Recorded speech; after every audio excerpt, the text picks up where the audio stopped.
The man before me was once a once-in-a-century cultivation genius, successfully drawing chi into his body at the age of 10 and reaching the peak of chi refining by his 30s. The clan exhausted all its resources to help me build my foundation, but by the age of 40, both of my attempts ended in failure. From then on, I became the trash in everyone's eyes. At this moment, within the G clan sect, I sat alone in front of the stone house, lost in thought. Tonight, after midnight, it would be my 100th birthday. Time had flown by, and a trace of bitterness and helplessness appeared on my face. 100 years had passed since I transmigrated into this world, and 50 years had gone by since that failure. Over these 50 years, I had worked tirelessly for the clan, trying to repay the debt of gratitude I owed. However, as the ancestral elder's lifespan dwindled, the G-clan situation in Nanning County grew increasingly dire. Even the first-grade top-tier fire attribute spiritual vein on Taiping Mountain had been bought by the Zhang clan at a low price. Thinking of this, a bitter smile tugged at my lips. I knew all too well that time was running out for the G-clan.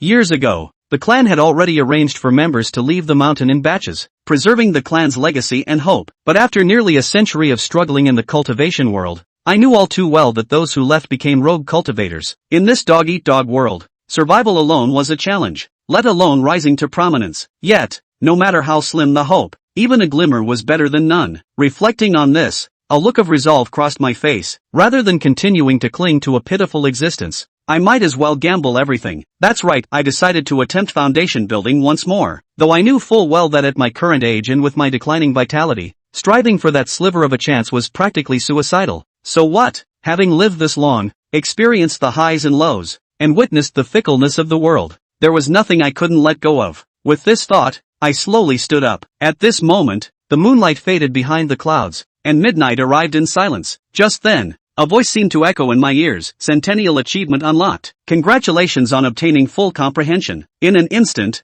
my consciousness felt infinitely elevated, and all sorts of insights, both profound and trivial, flooded my mind. Most notably, the reasons for my 2 failed foundation building attempts became crystal clear. With this understanding, a new idea emerged. Could I modify the cultivation technique to make it the optimal method for my breakthrough? As my consciousness returned, I meticulously reviewed my previous thoughts, and new insights continued to surge forth. Immediately after, I entered a state of enlightenment and began attempting to refine and amend the shortcomings and flaws of the blazing flame art. Several days later, I slowly opened my eyes, 2 faint wisps of crimson flame flickering deep within my pupils before vanishing. Immediately afterward, I felt a wave of dizziness wash over me. Evidently, deducing the cultivation technique had consumed a tremendous amount of my mental and physical energy. Calculating the time, I realized 10 days had passed unnoticed. At that moment, the morning sun rose from the east, painting the sky in hues of fiery gold. Standing there, facing the dawn, my heart swelled with boundless ambition. The pent-up frustrations of half a century seemed to dissipate in an instant, filling my entire being with renewed vitality. I glanced back at the stone hut one last time before turning away without hesitation, striding toward the family treasury. Along the way,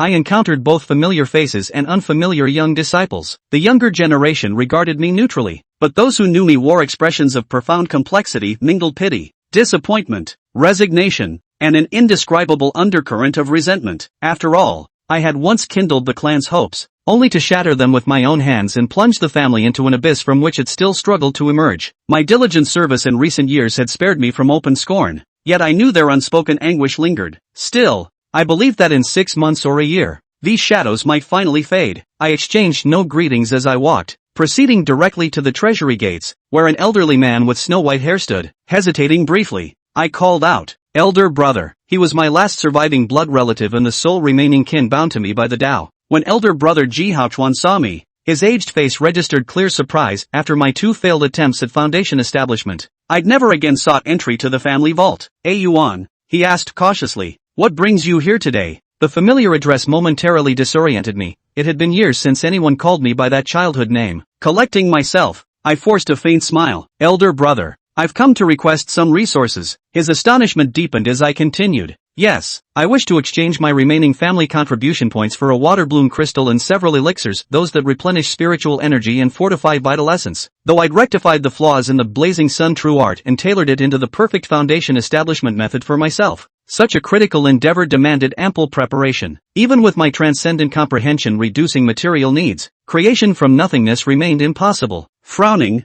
elder brother studied me with grave intensity before asking, "Yuan, speak truthfully, what purpose do these serve?" He knew my current state rendered such items unnecessary, unless, meeting his gaze unflinchingly, I declared with quiet resolve, exactly as you suspect. I intend to try once more. Elder brother's expression shifted instantly. Before he could protest, I pressed on, to our clan now. My existence changes little. This is my final wish, I beg your indulgence. With that, I bowed deeply in solemn entreaty. Explanations of confidence would ring hollow. Only the bonds of brotherhood might sway him. Having witnessed both my rise and downfall, he understood the obsession that drove me. Emotions warred across his face as memories of our shared past surfaced. At last, he exhaled a long, sorrow-laden sigh. Then, this elder brother shall grant your wish one last time. May you have no regrets. My reply carried the weight of a vow. This is the aspiration of my lifetime. Whatever the outcome, I'll neither repent nor cast blame upon our family. A few days later, Ji Hao Yuan took the resources from the family treasury, and walked into the retreat room, and also completely opened the sealing formation of the retreat room. This also meant that Ji Hao Yuan's seclusion this time was considered a death sentence. Unless he succeeded in his seclusion and took the initiative to open the sealing formation from the inside to come out, he would have to wait for the time limit of the sealing formation to arrive before he could disperse the formation. During this process, outsiders were simply unable to intervene, much less lift the restraints from the outside and open the door to the retreating meditation room. And this type of seclusion was generally used for use when breaking through the foundation establishment. Undoubtedly, the current Ji Hao Yuan was precisely for the purpose of advancing to foundation establishment. Only this practice of his, in the beginning, apart from his own elder brother Ji Haoquan who knew about it, the others in the clan were not aware of it. Truly over the years, his presence in the family had been too low,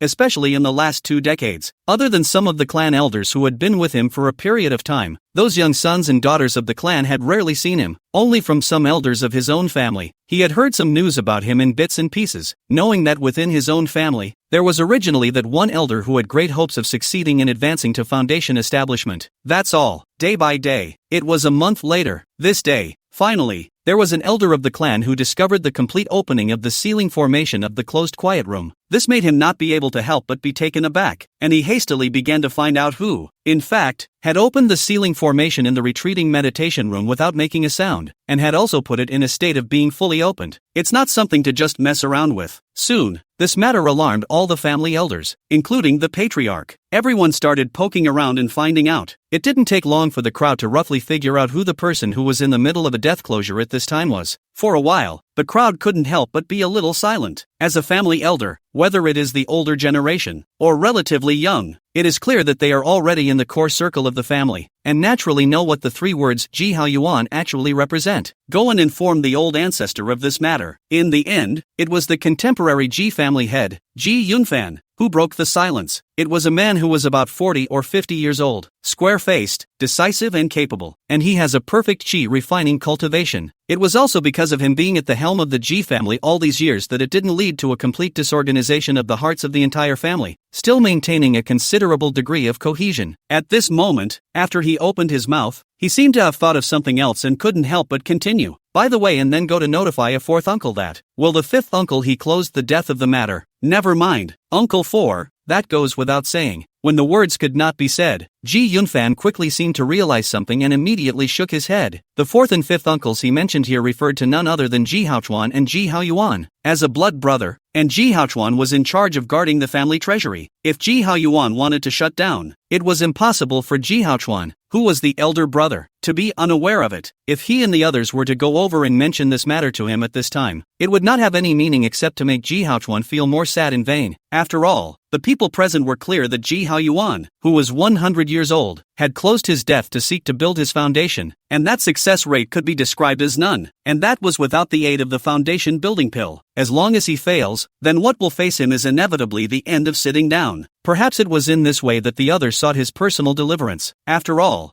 these years down the line, the others within the clan, especially the younger generation, might not be very clear about it, but they, the elders who were the core of the clan, more or less knew something about Ji Hao Yuan's situation. I'm sure whoever it was would not have been able to be completely honest about all that. So, although Ji Yunfan and the others all had their own different thoughts in their hearts at this time, they could more or less understand what Ji Hao Yuan he was doing today. Sometime later, outside a compound in the back of the family's mountain, a white-haired old man with a stooped body, wrinkled skin, and many age spots already on his face, listening to what Patriarch Ji Yunfan had told him. Laying on a recliner, He did not speak for a long time. It was only after a long time that his slightly cloudy gaze seemed to slowly retract from the distance, turning to speak softly. I know. After a pause, only then did a bitter smile appear on his face, his slightly cloudy gaze finally turning to Ji Yunfan in front of him, his tone seeming to carry a few moments of sullenness and a few sighs. So good. Is that these years? Some hard work for you. Ji Yunfan's expression was shaken, and he hurriedly was respectfully bending down and saluting, turning his tone to say solemnly, You are too kind, old ancestor. Compared to you, the things I have done are nothing. However, the old man, also known as Ji Buchang, shook his head. If it wasn't for the family dragging you down, with Yunfan's qualifications, means, and abilities, if you chose to join the Redcloud sect, there was no chance that you wouldn't have succeeded in building a foundation. In the end, it's the family that ties your hands. You mustn't say that, old ancestor. Ji Yunfan hastily shook his head. Without the family, it would simply be impossible for me to be where I am now. And since I was born in the Ji family, then I should serve the family. And, when the words came to this, Ji Yunfan's tone was also slightly stuttered, and then he said with incomparable firmness, It was all my choice and I have no regrets. Good boy. Ji Buchang's face couldn't help but look at Ji Yunfan with some touch, and in his body, it was as if he saw something of what Ji Haoyuan once looked like when he was young. But in the end, he shook his head gently. That's just it. You can go downstairs. With my old bones, I can probably buy you guys another year or two. The arrangements that should be made go ahead as soon as possible. What should be surrendered or given up, whether it is a thing or a person, should be done decisively. I know this may seem harsh to you, but this is the current state of our family. We, for one, don't have much time or much choice left. Hearing these words from Ji Buchang, Ji Yunfan's heart was shaken. He raised his head to look at the old ancestor in front of him, but at this time, Ji Buchang had slowly closed his eyes. This made it instantly clear to him what the old ancestor meant. As just said, this matter was an extremely cruel thing for him, and even for the entire family. But that's the reality. Being in this immortal cultivation world where the weak are the strong, the weak are the original sin. Once Ji Buchang sat down and left, then with their Ji family's current strength, it would simply not be enough to support what they currently had. The best thing to do is to decisively break off the tail while Ji Buchang is still around today. That is, to go ahead and voluntarily give up some people and things in an intentional arrangement. It is also known as the family estate, as well as some ordinary family children. Thinking about this, Ji Yunfan's face gradually revealed a touch of determination. He solemnly bowed deeply to Ji Buchang and said, I understand, before turning around and retreating. Chapter 4, Aura Strange Movements. The shock of the crowd. Months later, inside the closed quiet room. At this time, Ji Haoyuan had already successfully condensed liquid mana. Everything went better than he could have imagined. It was as if his aging qi and blood, his increasingly shrinking meridians, did not cause him any obstacles. It's something incredible, even if he had anticipated his success beforehand. However, to successfully condense liquid mana in such a watertight manner still left him in a bit of disbelief. If this were to be rumored, wouldn't it cause the entire immortal cultivation world to shake? It's just too much, and it simply cannot be explained by common sense. If one had to explain it, one could only say that it was this gong method perfected by him, a gong method that was nearly 100% apt for his current foundation building. If it were anyone else, I'm afraid it would just be a relatively unusual foundation establishment technique. To want to be like him, ignoring the many obstacles in his own way, that was something that could never be done. Whoa whoa whoa. A sound like the rushing of a river could be heard from within Ji Haoyuan's body. The liquid mana was running more and more smoothly and surging through his body. It could be seen that at this moment, the aura in the entire closed retreat quiet room was frantically converging towards Ji Haoyuan's location. Gradually, around him, a vortex that was either big or small, like a funnel, formed, and in this situation, visible to the naked eye, Ji Haoyuan's hair, which was still white, gradually began to turn black. Along with the already wrinkled skin on his body, it began to become full again, with a silky sheen attached to it. A surging and exuberant breath of life reappeared in his Ji Haoyuan's body. It made him look like he had turned into a middle-aged man in his 40s. It's not enough. It's not enough. Ji Haoyuan's eyes became sharp. He also needed more resources, more heaven and earth aura, to fill his body, meridians, dantian, and mana. Boom! At this moment, all of the many jade bottles located in front of Ji Haoyuan burst open, one by one.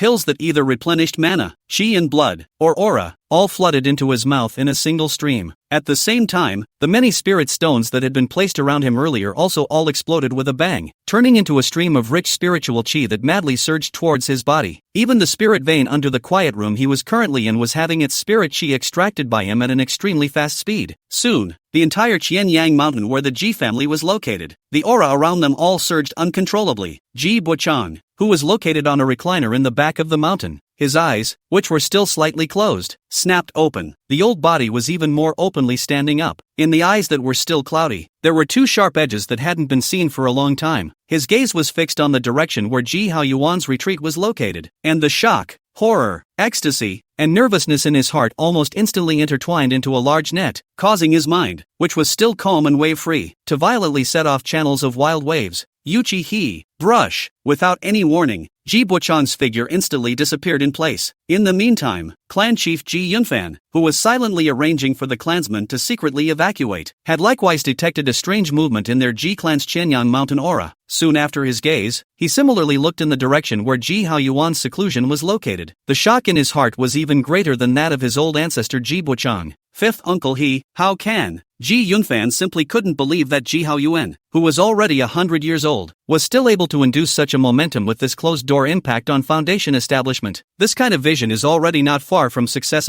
For a moment, Ji Yunfan could no longer hold down the emotions of excitement, nervousness, apprehension, and surprise on his face. Almost like the old ancestor Ji Bochang before him, he quickly put down the matter at hand, and then he sacrificed his accompanying magic weapon and quickly flew towards the location where Ji Haoyuan's seclusion was located. Hope. This was definitely the hope of their Ji family, though he knew that today was far from the time to be happy and excited, and that everything still needed to remain calm. But the problem was that the Ji Yunfan at the moment was in no position to remain calm. It was really that the surprise came so suddenly that it made him feel a strong sense of unease and fear inside. The fear that it would all be just another empty joy. The fear of that feeling of seeing hope and then falling back into despair. At the family treasury, Ji Haochuan, who was flipping through and counting all the current resources of the family, had his heart shaken violently. With an incredulous face, he looked towards the direction where Ji Haoyuan's retreat was located in the distance, and two lines of old tears suddenly slid down his aged face. There was relief, happiness and relief on his face at this moment. Without any extra movements, Ji Haochuan got up and headed towards the direction where Ji Haoyuan's retreat was located after placing the list in his hands. At this very moment, most of the cultivators throughout the Ji clan slowly detected an abnormality originating from the place where Ji Haoyuan was in seclusion. The difference was that those under the elders didn't fully understand what was going on there, much less who the person in that retreat was that had made such a big commotion. Only figures above the elders, such as Ji Bochang,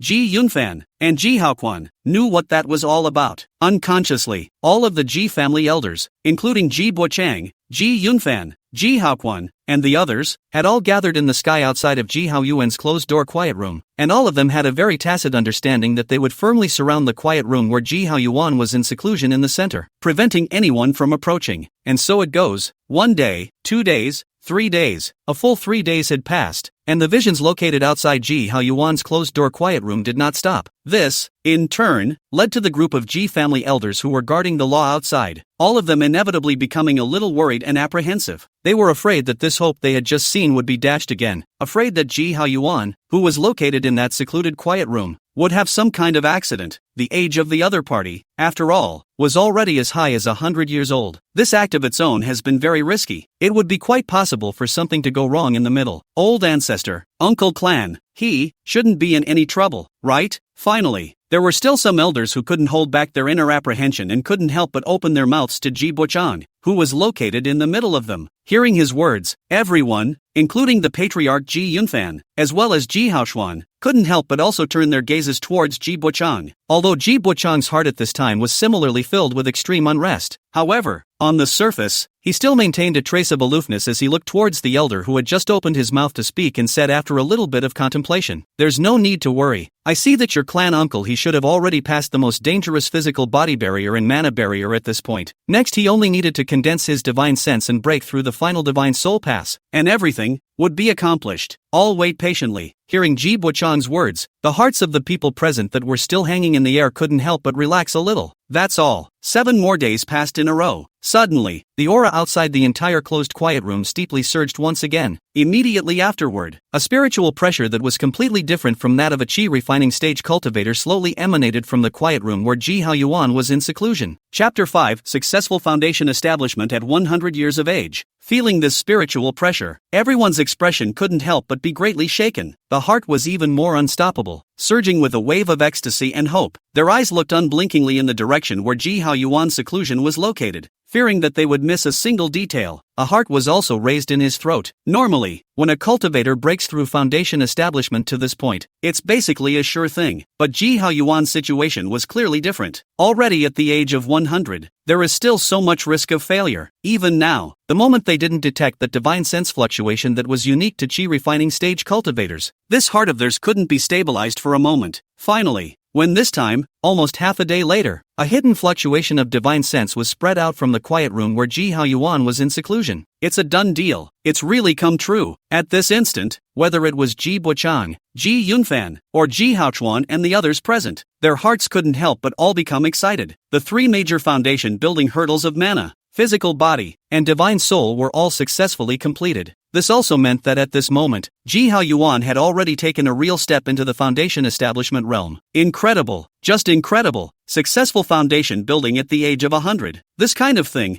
they had never even heard of it in the past, not to mention seeing it. What does it mean to be a late bloomer? It's called a great weapon. After 2 failed attempts to build the foundation before and after, and with an age as high as 100 years old, he resolutely attacked the foundation again and succeeded in doing so. This definitely counted as a big enough deal to stir up all the Ji family members. However, the signs of Ji Haoyuan's breakthrough did not stop there. After everyone felt that unique wave of divine sense, that wave of divine sense actually continued to extend towards the surroundings. 1 mile, 2 miles, 3 miles, 5 miles, 10 miles. Ji Haoyuan's divine sense, which extended all the way out 10 miles to the surroundings, actually didn't stop. This caused everyone's faces, once again, to show shock. It should be known that normally, when a cultivator breaks through the foundation establishment, at the beginning, the range of divine sense is almost like 3 to 5 miles in a circle. For worse, 2 or 3 miles is common. However, cases like Ji Haoyuan's, where the divine sense extended outward for 10 miles at once and hadn't completely stopped yet, were almost very few and far between. What does that tell you? It meant that Ji Haoyuan he had not only succeeded in this breakthrough to foundation establishment, but it also seemed that it wasn't a breakthrough success in the usual sense. The accumulation and depth thus demonstrated was no less than even those foundation establishment cultivators who had broken through for a number of years. Old Ancestor, fifth uncle he, Patriarch Ji Yunfan couldn't help but turn his head to look at Ji Bochang. When the others saw this, they couldn't help but also turn their gazes to Ji Bochang. Then he saw that at this moment, Ji Bochang had long since lost the calm and relaxed manner that he had before. With tears in his eyes, he looked in the direction of Ji Haoyuan's retreat and said good 3 times in a row. At the end of the day, he then slowly calmed his inner agitation and turned to speak to the crowd. Your clan uncle he was already gifted with extraordinary talent, especially his tough mind. Very few people can still not lose that sharpness after experiencing his succession of setbacks. It can be seen that the strength of his perseverance and the firmness of his Taoist heart are by no means comparable to ordinary people like me. Ji Bochang's words could not help but make everyone present nod frequently. Indeed, if Ji Haoyuan's sharpness had been lost at this time and his Taoist heart did not exist, then it would be absolutely impossible for him to succeed in building the foundation now. This is something very logical for the practice, and there is no semblance of exaggeration to be made, because cultivation for cultivators was originally a process of going against the heavens. It was so unusual, let alone something like breaking through the foundation establishment. If there is no forward momentum, the courage to live after death, as well as some kind of belief that is always supported, ordinary people break through the foundation establishment is already impossible, let alone Ji Haoyuan and other people who have already reached the age of 100 years. Visible. This clan uncle of theirs could be said to be the greatest of their Ji clan in terms of his Tao, conviction, and perseverance, with no one being able to match it, because they think, no matter who among them, if they were in Ji Haoyuan's situation, not to mention the age of 100 years old to set foot on the foundation building, did not have the heart of the road to collapse in the middle of the road, to seek their own death, that has been considered a very remarkable. So, I heard Ji Bochang continue, your clan uncle, he took this as an opportunity to build up, break and then stand. All the previous accumulations have been transformed into the promotion of food. After the breakthrough there will be such an extraordinary performance, since it is not surprising. So it is. A crowd of people listened and came to a realization. At the same time in his heart, for this clan uncle of his own family, true admiration also rose from the bottom of his heart. At this point, Ji Haoyuan's divine sense fluctuation had already extended to 12 miles. Only then did it stop and begin to slowly retract. And in fact, right now, the true range that his divine sense could extend was more than that, but a full 20 miles. This kind of divine sense range was already comparable to the divine sense range of some ordinary mid-foundation establishment cultivators. At the same time, His mana, its thickness, was beyond the realm of an ordinary just broken through foundation establishment cultivator, and it's only just begun. As he consolidated his own cultivation afterward, as well as continued to cultivate, his mana, divine sense, and a number of other aspects would continue to be drastically improved. This was the extraordinary thing that the foundation establishment method that best suited his breakthrough gave him. After completely stabilizing his current post-breakthrough state, Ji Haoyuan did not continue to stay in the closed-door quiet room for much longer, but instead raised his hand to open the formation and walked out. At this time, his appearance had already changed to that of a man in his 30s. The group of people located outside could not help but have their individual expressions shaken when they saw the suddenly opened Seclusion meditation room, as well as Ji Haoyuan who appeared in front of them. Excitement spread across their faces as they all bowed and cupped their fists to congratulate Ji Haoyuan. Congratulations, Uncle Clan! Congratulations, Uncle Clan! Your promotion to foundation establishment has been successful. Since then, may Uncle Clan's path be prosperous and the great Tao be attainable. Upon hearing this, Ji Haoyuan smiled and nodded to the crowd one by one, and when his gaze, in falling on his elder brother Ji Haoquan also looked at him, thinking of his brother who looked almost as pale as he did 6 months ago, looking at him again now, having almost returned to his youthful appearance. Ji Haoquan's heart was both emotional and saddened, but more than that, it was joy and relief. No matter what, his brother had finally managed to break through to foundation establishment. Although this incident still feels a bit unbelievable when I think about it to this day, but that doesn't matter anymore. Right now, he only hoped that Ji Haoyuan would go on well in the future, on behalf of him, as well as their parents and relatives who had already passed away. A few moments, Ji Haoyuan came to old ancestor Ji Buchan without any unnecessary nonsense. He then saw him violently kneel down on both knees and kowtow 3 times to Ji Buchang. Chapter 6 The Gift of Qi Buchong. Ji Haoyuan knew very well that over the years, if there was anyone he was most ashamed of, it would undoubtedly be the old ancestor before him, Ji Bochang. It was also he who, at the same time, took most of the strain for himself, and before he built his foundation, the old ancestor, Ji Buchang, had always taken care of him. Otherwise, those 2 foundation establishment pills in the past wouldn't have both landed on his head one after another. This favor, this love, Ji Haoyuan will not forget, nor dare to forget. Therefore, this kneeling, this kowtow, he can be said to be from the heart, never half a bit of artifice. And Cabuchin sighed. At this moment, he saw Ji Haoyuan's true feelings, and his heart was filled with relief. Rushing forward, he reached out to help Ji Haoyuan up. Looking at him, he once again said yes 3 times in a row. A few moments, the crowd dispersed one by one. Ji Haoyuan, on the other hand, followed Ji Buchang and headed to the back of the mountain where he was. This is the place where my Ji family's Chinyang mountain has the most abundant aura, so in the future, if you cultivate and go into seclusion, you can do so here. Coming to this back mountain where Ji Buchang had been, Ji Buchang couldn't help but open his mouth and say to Ji Haoyuan, there are several cave dwellings left behind by my Ji family's ancestors here. Later on, you only need to choose one of them as your future place of cultivation. With that, he saw Ji Buchang take out a storage pouch from his own body, and handed it to Ji Haoyuan. Haoyuan, this high-level storage pouch is for you. It contains the many cultivation resources I've left behind over the years. Spirit stones, pills, talismans, and magic weapons are all available. Originally, I was going to leave these things to the family as the family's backbone in the future, but now that you have broken through the foundation establishment, then all of these things will be given to you, old ancestor. Ji Haoyuan didn't expect Ji Bochang to come up and give him such a big gift, and subconsciously wanted to decline, but Ji Bochang raised his hand to stop him. Don't refuse. You should know that my lifespan, old ancestor, is running out. In the future, this Ji family will need to rely on you to support it. Right now, I'm leaving these things to you because I also hope that you can improve your strength as soon as possible so that you can better guard my Ji family in the days to come.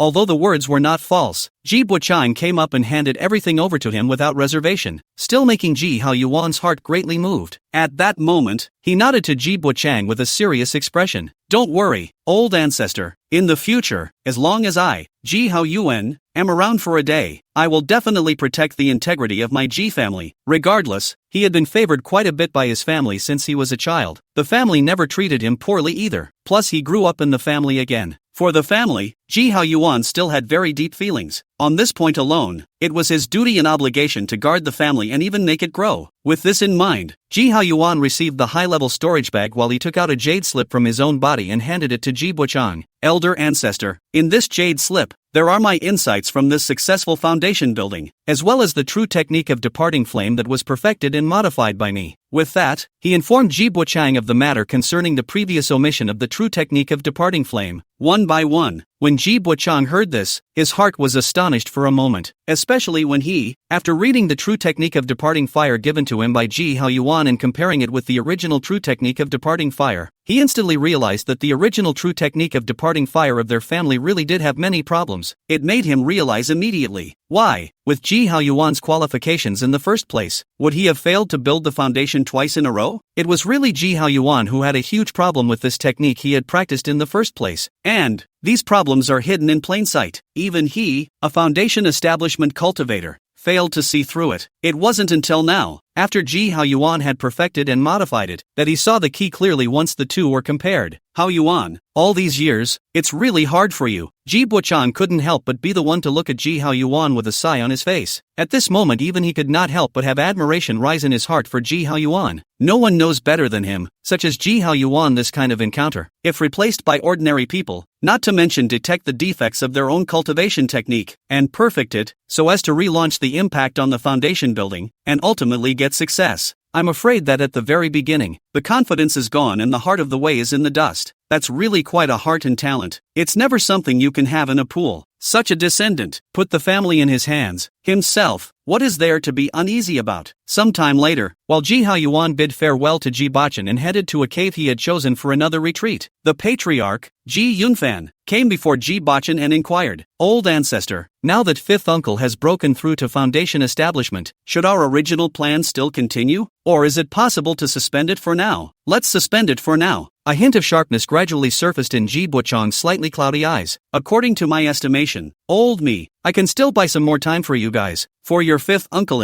if I have to tough it out. By the time your fifth uncle consolidates his own cultivation completely and comes out of the gate again, most of the current problems can be solved. At that time, you can then distribute invitations in the name of my Ji family to all parties in Nanning County, so that they can come and attend your fifth uncle his foundation establishment ceremony." Hearing Ji Buochang's words, Ji Yunfan, who was the head of the Ji clan, quickly understood his own ancestors' intentions for doing so. Actually, with the current state of their Ji family, there was still a lot of pressure to organize a grand ceremony like that, a banquet. However, he was even more aware that both internally and externally, their Ji family desperately needed such a grand ceremony and banquet to regain and establish their prestige as one of the three major foundation establishment families in Nanning County. In the meantime, Ji Haoyuan, who was located in one of the cave dwellings in the back of the mountain, was already opening that high-level storage bag given to him by Ji Buochang, and when he was looking at what was in this high-level storage bag, his heart couldn't help but be astonished. There was no other reason, simply because in this storage bag, there were many precious cultivation resources placed. The first thing was 100 neatly placed medium-grade spirit stones. If converted into ordinary spirit stones, it would be a full 10,000. Secondly, there was a long spear with a circle of flame patterns. This was a spiritual armament red flame tattooed gun, which belonged to the fire attribute spiritual armament, and fit right in with his spiritual roots, as well as the true skill of departing flame that he had cultivated. On top of that, within the storage bag, there were several bottles of second-order true spirit pills. This elixir was perfect for foundation stage cultivators to use to enhance their cultivation. Having it there could help the current Ji Haoyuan and greatly shorten the time it took him to consolidate his existing cultivation. Lastly, what Ji Haoyuan valued the most was a talisman whose surface was covered with many cracks, and on which there was a pattern of a small silver-colored sword. When he saw such a talisman, Ji Haoyuan's eyes couldn't help but contract slightly, because he had already recognized that the talisman in front of him, whose surface was covered with many cracks and looked like it might break at any time, was not an ordinary talisman at all, but an authentic talisman treasure. Chapter 7, Attack in the Marketplace. Ji Haoyuan's release from customs. A talismanic treasure is a special type of treasure that has about 30% of the power of a magic treasure. Only Jindan cultivators could refine it. That is to say, the Jindan cultivator's original magic treasure with him, intercept a part of it, and then integrate it into the special talismanic artifacts. Refining this item would cause a certain degree of damage to the original magic treasure held by the Jindan cultivator. So, normally, only those Jindan cultivators whose lifespan was about to be on the verge of its end and who wanted to leave some reserves for their own descendants would do so. This storage pouch that Ji Buochang had given him actually contained talismanic treasures, something that Ji Haoyuan really hadn't expected. Although, looking at the condition of this talismanic treasure, it could only be used one last time at most. However, It was undeniable that such an item was still a treasure that many Foundation establishment cultivators could not even think of. It's more of an unbeatable base card. It seemed that their G family had endured for 700 years, and even though they were now falling out of favor, they still had the heritage of belonging to an old foundation building family. Only now this underpinning had been handed over to him by Ji Buchang. Following that, Ji Haoyuan spent 3 months to completely consolidate his own realm. At this time, he didn't rush out of the gate, but spent several more months refining that red flame tattoo gun. After, he spent another few months on the 2 second-order spells in his storage bag that suited him. The flowing fire art and earth spirit shield art were successfully cultivated. The former was a second-order fire attack spell, while the latter, an earth defense spell, because of being in possession of the fire-earth dual spiritual roots, plus the fact that he had a full level of gnosis in his possession. Therefore, when he succeeded in cultivating these 2 spells, he spent some time and days improving them, directly making the power after they were cast far stronger than the original versions. When all of this was completed and Ji Haoyuan was about to prepare to leave the gate, located outside the only marketplace named Falling River that was now under the jurisdiction of their Ji clan, a burst of mana fluctuations surged and stirred. Looking down from above, one could see 7 or 8 cultivators holding magic weapons, attacking the protective array of the Fall River market. The men were all masked. Only the pair of eyes that were exposed to the outside revealed an incomparably fierce and vicious look. Ji Yunshan, the head Ji clan cultivator responsible for guarding the workshop market, looked at the 7 or 8 cultivators outside the formation who were launching an attack on their workshop, and his face had become extremely gloomy. He had never expected that the Fall River market, which was a workshop under the Ji family, would suddenly be attacked by others. This was really a tiger's fall, and anyone would dare to come over their Ji family's head. Who the hell are you guys? Do you know the consequences of offending my Ji family? Ji Yunshan spoke angrily. What answered him, however, was precisely the other party's even more violent attack. Among them, the man at the head, who had a scar on his forehead, had a fierce smile in his eyes, only to see that in his hand. At some point, there was already an extra bead that was pitch black with layers of lightning on its surface. Seeing that one bead, Ji Yunshan, as well as the crowd of Ji clan cultivators present, all of their faces changed drastically. That Thunderbolt. This is a kind of one-time and extremely destructive props made by compressing the 2 substances of Thunderfire and Yin Fury together. Especially for formations, it had a huge destructive power. Even Foundation establishment cultivators could be seriously injured if they were accidentally hit by it. Sure, Foundation establishment cultivators possessed divine sense, and their mana, spirit weapons, spells, and other aspects of their means were not comparable to chi refining cultivators. Unless an opponent at the same level used the Thunderbolt for a sneak attack, it was still almost unlikely that a chi refining cultivator would want to really injure a Foundation establishment cultivator with such a Thunderbolt. At best, it will be that much of a deterrent. But for today's Ji Yunshan, as well as the entire Fall River market's defense array, such a Thunderbolt, that threat, however, was real. Who the hell is the other guy? Not to mention that he came up and forcefully attacked their Fall River market's defense formation, but now he even took out something like a Thunderbolt. Ji Yunshan and the others knew very well that it was impossible for an unusual cultivator to have something like a Thunderbolt in his hands, especially for casual cultivators. They simply didn't have the ability or the channels to get their hands on the kind of resources that could be considered strategic. Unless those people in front of you, not ordinary cultivators, behind, there are other people or forces. It was just that at this time, Ji Yunshan and the others no longer had any extra time to think about that. This was because the leading scarred man who held the Thunderbolt in his hand had already excited the Thunderbolt in his hand and thrown it towards their Fall River market's defense formation. No good. Quickly, activate the erase power at full strength. It must be blocked. Rumble. As the words fell, Ji Yunshan and the others no longer had any reservations and went all out. In an instant, a huge explosion rang out in the sky above the Fall River market. The terrifying black thunder light, wrapped in an extremely chilly baleful aura, instantly caused a large number of dense cracks to appear on the surface of the Fall River market's defense formation. Less time later, with a clattering sound, as if glass was shattered, and as if a mirror collapsed, the entire Fall River market's defense formation actually disintegrated at this moment. At this moment, a fight that was even more tragic than before appeared. This way, after Ji Haoyuan had emerged from the gate, he met Ji Buchang, who was still lying on a reclining chair in the distance, not seen for over a year. The twilight aura on Ji Buchang's body was clearly more intense. If the estimation was good, Ji Buchang's longevity would last another 1 to 2 years at most, and that's without him doing anything about it. Once he did it, Ji Buchang could be seated at any time. At this point, Ji Haoyuan was already in front of Ji Bo Chang and spoke with him about the rewards of this seclusion. Listening to Ji Haoyuan's narration, the look of relief on Ji Bo Chang's face grew stronger. However, it was at this time that Ji Yunfan, who was the head of their Ji clan, came before them with an eager face. Yunfan, did you run into something? Seeing Ji Yunfan's expression, both Ji Haoyuan and Ji Bo Chang clearly detected a hint of something wrong.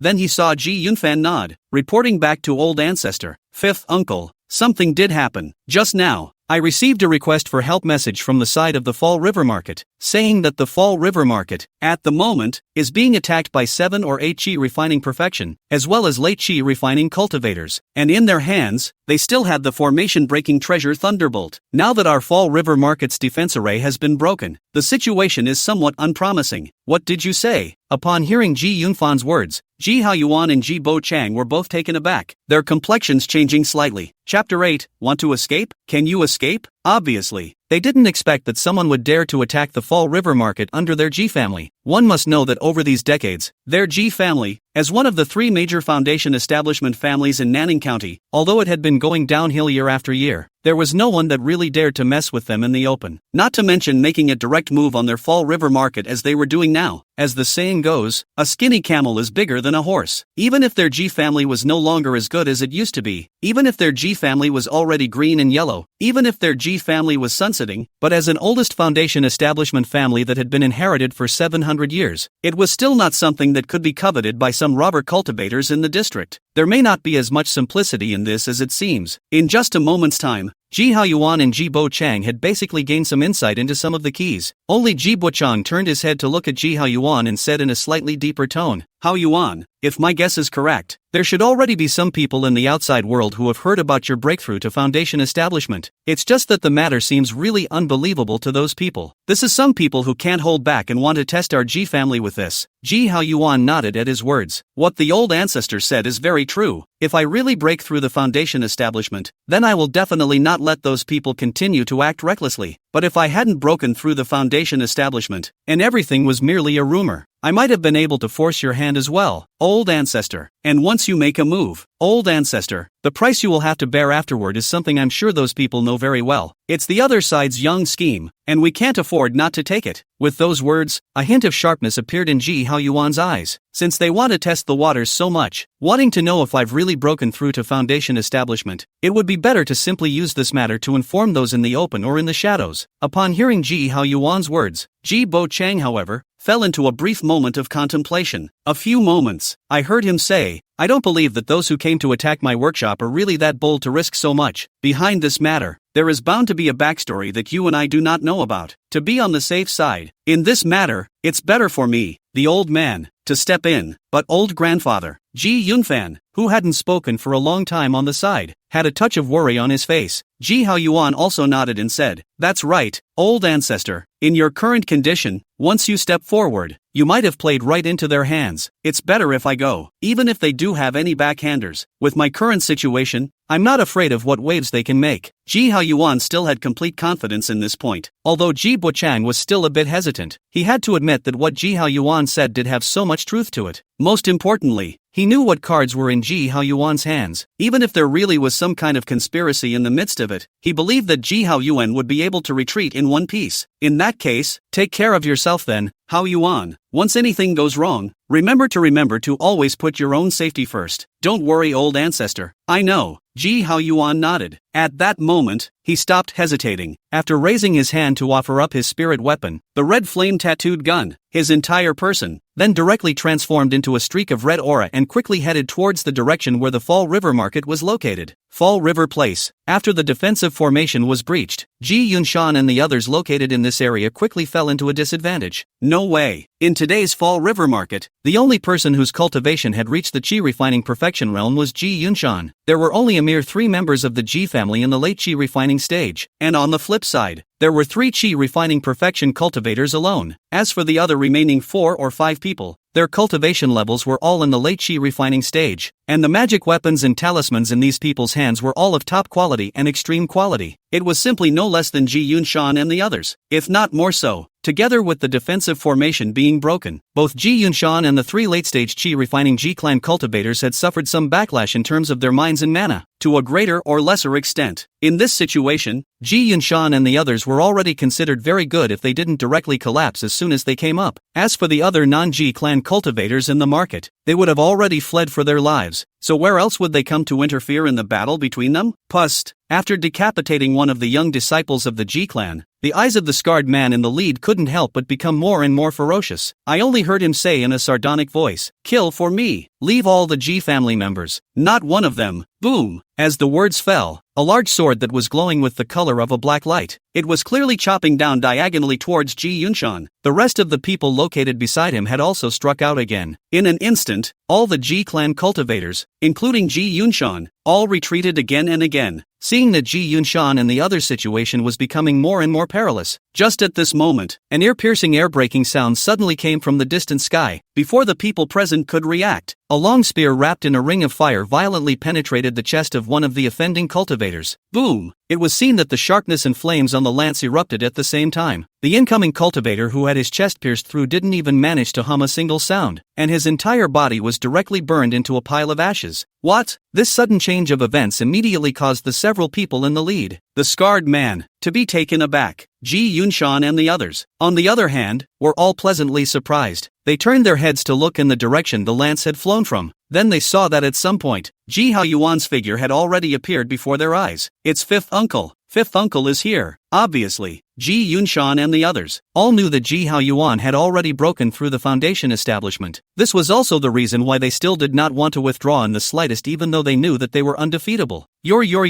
Contrary to its performance, it was precisely the leader scarred man and the others who were originally still untouchable. As foreign robber cultivators, they obviously didn't know about the fact that the Ji family already had a second foundation establishment cultivator. At this moment, as they felt the powerful spirit pressure on Ji Haoyuan's body, which was completely different from that of a Qi refining stage cultivator, all of them, including the leading scarred man, couldn't help but turn pale. Escape! Almost instinctively, this thought immediately surfaced in the minds of the leading scarred man and the others. But in the next moment, before they could make a move, Ji Haoyuan's red flame tattooed gun had already transformed into a streak of red aura. Only two sounds of giggling were heard. The bodies of the two incoming robber cultivators were pierced through once again. The defense spells and even talismans that were set up on their bodies beforehand were just like paper mache, completely useless. This led to the remaining leader of the scarred man, a few people, face all unstoppable, surfaced the color of panic. Brush, brush, brush. The leader of the scarred man, a few people no longer have the slightest hesitation. One by one have to sacrifice their respective magic weapon, full force in all directions to escape. Seeing this, a trace of coldness flashed in Ji Haoyuan's eyes. Want to escape? Can you escape? As the words fell, a spell quickly took shape in Ji Haoyuan's hand. In the next moment, like a meteor, the rain of fire that seemed to cover the sky flew towards the leader of the man with a scar and shot at several people. It was none other than the second-rank spell that had been improved by him, the Flowing Fire Technique. Chapter 9, Battle for Foundation Establishment. Boom, boom, boom. Several loud noises suddenly came out of the air. The three offending robber cultivators exploded into three blazing torches in the air. Miserable screams immediately resounded over the entire Fall River market. This caused the scarred man, who was escaping, as well as the other robber cultivator, to feel their livers crack. They had never dreamed that this Ji Clan Foundation establishment cultivator that had appeared this time would be so terrifying. Raising his hands and feet, he easily killed 6 of their companions. Feeling the rapid approach of the flames behind him, the fear in the heart of the scarred man, as well as the other robber cultivator, had already climbed to the top. Just heard the scarred man violently and loudly calling for help. Seniors, seniors help, giggle, giggle. As soon as his words fell, 2 sword awnings suddenly appeared in midair. That sword blade was able to collide with the 2 streams of fire that fell from Ji Haoyuan. In an instant, the air once again erupted with a violent roar. It was actually true that he had saved the 2 of them. The scarred man. Well, Ji Haoyuan's eyes narrowed instantly. He looked into the void somewhere ahead of him. There. At some point, Hera had already been joined by an old man wearing a mask with slightly gray hair. He stepped on a flying sword with a glowing green light under his feet. A powerful spiritual pressure that only a foundation establishment cultivator could have was similarly emanating around his body. At this moment, he looked at Ji Haoyuan, and a few hints of scorn were hidden in the pair of eyes that were exposed to the outside. Fellow Daoist, what just happened is purely a misunderstanding. Right now, how about you and I each take our people away and call it a day? Hearing the masked old man speak, Ji Haoyuan's eyes couldn't help but narrow once again. he also didn't expect that on the other party's side, there was actually a Foundation establishment cultivator present. But because of this, it made Ji Haoyuan feel more and more that there was something strange about this. As a Foundation establishment cultivator, there was no need to bring people to do such a thing. Unless, of course, he's up to more than simply testing the waters. At that thought, the red flame tattoo gun beneath Ji Haoyuan vibrated. Circular crimson ripples rippled in midair. I heard him say coldly, "Not good." The masked old man's eyes changed. However, I heard Ji Haoyuan say again, "You brought people to break my Ji family's workshop, killed my Ji family members, and ruined my Ji family's reputation. If we end this matter here, wouldn't that be telling the world that any cat or dog can come to my Ji family in the future?" As Ji Haoyuan's words fell, the crowd of Ji family members located below, one by one, their personal emotions could not help but be somewhat stirred. How long has it been? Ever since their old ancestor, Ji Buchang, closed his doors. Although their Ji family is still one of the three major foundation building families in this Nanning County, but it's long since lost that confidence and self-assurance, especially when facing the other two families that were also among the three major foundation establishment families. They did not have the courage to stand hard against them. However, now, facing the masked old man who was also a foundation establishment cultivator, their elder who had managed to ascend to foundation establishment at the age of 100 years old was displaying unprecedented strength. The feeling it gave them, the latecomers, was immense. Even more so, in an invisible manner, it had rekindled their confidence as the sons of the veteran foundation establishment family. "So what are you going to do?" One of the masked old man's eyes was also slightly narrowed at this moment. A fierce aura emerged from the depths of his pupils. "It's simple." Ji Haoyuan, however, acted as if he didn't even notice the other party's change, only to see him lift his step forward. Without any warning, the red flame tattooed gun underneath him steeply transformed into a crimson stream of light. Only two poofs were heard. The scarred man and the other robber cultivator located not far away from that masked old man's eyes suddenly whitened violently. They stared blankly at the large hole that suddenly appeared in front of their chests, their faces filled with dismay and disbelief. He actually, as the corpses of the two men heavily decayed to the ground, the masked old man's eyes became fierce all of a sudden. "You seek death. Brush!" The air suddenly lit up with an extremely piercing sword aura. Only a rumble was heard. What greeted it was precisely a spear mane surrounded by layers of fiery flames. Ji Haoyuan didn't hesitate in the slightest and directly chose the most drastic way. He's going to try to keep the other guy. At this moment, a great battle belonging to Foundation Establishment cultivators broke out. It was seen that the sword and spear ons collided one after another. Terrifying fluctuations shook the 8 directions. With such a huge commotion, it was naturally impossible not to attract the attention of others in Nanning County. On a mountain peak that was draped in rich spiritual qi, two middle-aged men dressed in Zhang family costumes were playing against each other. But soon, their gazes looked in unison in the direction where the Fall River Market was located in the distance. Just then, I heard one of them say, "Brother, it seems that the Ji family has produced a new foundation establishment cultivator, and it really isn't a rumor. Look, are we going to?" With those words, this person actually made a direct undercutting motion. Located across from him, the eyes of the middle-aged man with a long beard under his forehead flickered slightly, but in the end, he shook his head and said, "There's no need. Even if their Ji clan produced a second foundation establishment cultivator, I think they've just been promoted not long ago. You and I will just take advantage of that man and weigh the others Shansei. There's no need to get yourself and I involved in the situation." Same time, as one of the three major foundation building families in Nanning County, the Liu family, a middle-aged beautiful woman of about 40 years of age similarly looked in the direction where the Fall River Market was located and muttered, "Ascending to foundation establishment at the age of 100. This is really a heavenly surprise for all of us. I just don't know how much more powerful you can really be that way." Regarding the secret concerns of others, at this time, Ji Haoyuan was unaware of them. Actually, even if he did know, he wouldn't care. After all, one of the most important purposes why he chose to come this time was to reveal his presence to the entire Nanning County. Boom boom boom. The air once again exploded with loud bangs one after another. The masked old man's figure was seen retreating again and again. The qi and blood in his body was even more involuntarily surging. He was, after all, at a disadvantage. How is that possible? A look of disbelief appeared in the masked old man's eyes. One must know that although he was already old nowadays, he had been promoted to foundation establishment for a long time. By all rights, the other party should be far inferior to him in terms of both magical power and experience against the enemy. But the truth is, although he didn't want to admit it, but the two sides had exchanged hands until now. The masked old man had realized that he, I'm afraid, was really not the opponent of Ji Haoyuan in front of him. Thinking about this, the masked old man's heart immediately had the intention to retreat. However, Ji Haoyuan looked as if he had read his thoughts, and the attack on his hands could not help but become more and more severe. Boom, boom, boom.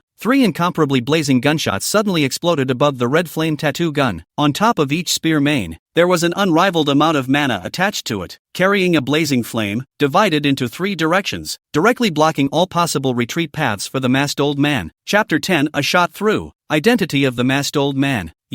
The masked old man's eyes suddenly changed. Ji Haoyuan's strength was something he had never expected beforehand. At this moment, he could clearly feel the resolute killing intent hidden in those 3 attacks of his opponent. He was trying to leave himself behind completely. The masked old man's heart was in awe. At the same time, a wave of anger inexplicably rose up in his heart. He saw his hands begin to pinch rapidly. Buzz off! The flying sword under his feet was then seen to glow with a great deal of green light. The surrounding area was even more all of a sudden. The shadow of a flying sword appeared, with a ghastly sword aura. Only a series of popping sounds were heard. Green light and flames intertwined. The strong aftermath pulled out reddish-blue straight light trails in the surroundings. Stomp! The masked old man's figure suddenly retreated once again in succession. The agitated mana exploded into a ball of air beneath his feet. At this moment, he only felt that the chi and blood in his body was surging more and more, and the meridians around his body, even more so, came with a trace of burning tingling. He couldn't hold back any longer, and immediately spewed out a mouthful of blood with a wow sound. This caused instant horror in his mind. Without saying a word, he turned his head and ran. Just kidding. At this point in the fight, if he still couldn't see the gap between each other's strengths, then he would really be living in vain. Anyway, it's a long time coming. Today's account, he kind of kept a record of it. However, while he wanted to leave, Ji Haoyuan did not intend to just let him go. As he said just now, you let someone break his market array and kill his Ji family. If such things can be so lightly uncovered, then how will other people look at their Ji family? Do they really think they are soft tomatoes that can just come and take a pinch? Most importantly, allowing such a Foundation establishment realm enemy to escape and subsequently remain hidden in the shadows was simply too great a threat to their Ji family. Now that both sides have reached this point, if possible, naturally, this hidden danger should be completely dispelled. So in the next moment, Ji Haoyuan stretched out his 3 fingers and gently tapped each of the 3 locations of his own brow, chest, and dantian. This was a little trick that he had taken the time to figure out on his own when he was in seclusion earlier. By stimulating the 3 major acupoints of Yindang, Tanzhong, and Qihai, and assigning a special seal, he could accelerate the speed of his own mana operation by 30% on the original basis. Sort of a more alternative way of boosting temporary combat power. Buzz! At this moment, Ji Haoyuan's entire body was seen suddenly transforming into a residual shadow, instantly catching up with the masked old man at a speed that was tens of % faster than before. What? Noticing Ji Haoyuan's proximity, the masked old man's heart couldn't help but be shaken. How could he not have expected that the other party would come after him so fast? The other thing that also puzzles him the most is, do you have to do this? We are all the same Foundation establishment cultivator, even though you are undefeated. If you really want to kill yourself, it is not that easy, at least from the masked old man's point of view. If he, Ji Haoyuan, did not pay a certain price and wanted to completely leave himself behind, it would be something that would never be possible. And that price, as far as the masked old man himself was concerned, he would not be willing to pay it in any way if not as a last resort. Being able to cultivate to Foundation establishment is not easy, and if it is not a life and death feud, no one would want to risk falling or even being seriously injured to fight with a cultivator of the same level. It was only a pity that Ji Haoyuan's thoughts were clearly different from his. Sure. Most importantly, it was that in today's Ji Haoyuan's opinion, the price he would have to pay if he wanted to leave the other party behind was not as great as the masked old man he thought. Boom! A large mass of fiery flames was seen violently expanding in the air. Change and stretch as you go. In the blink of an eye, they took the red flame-tattooed gun as the core and quickly transformed into a giant spear that was several feet long, surrounded by flames, and stabbed fiercely towards the masked old man. The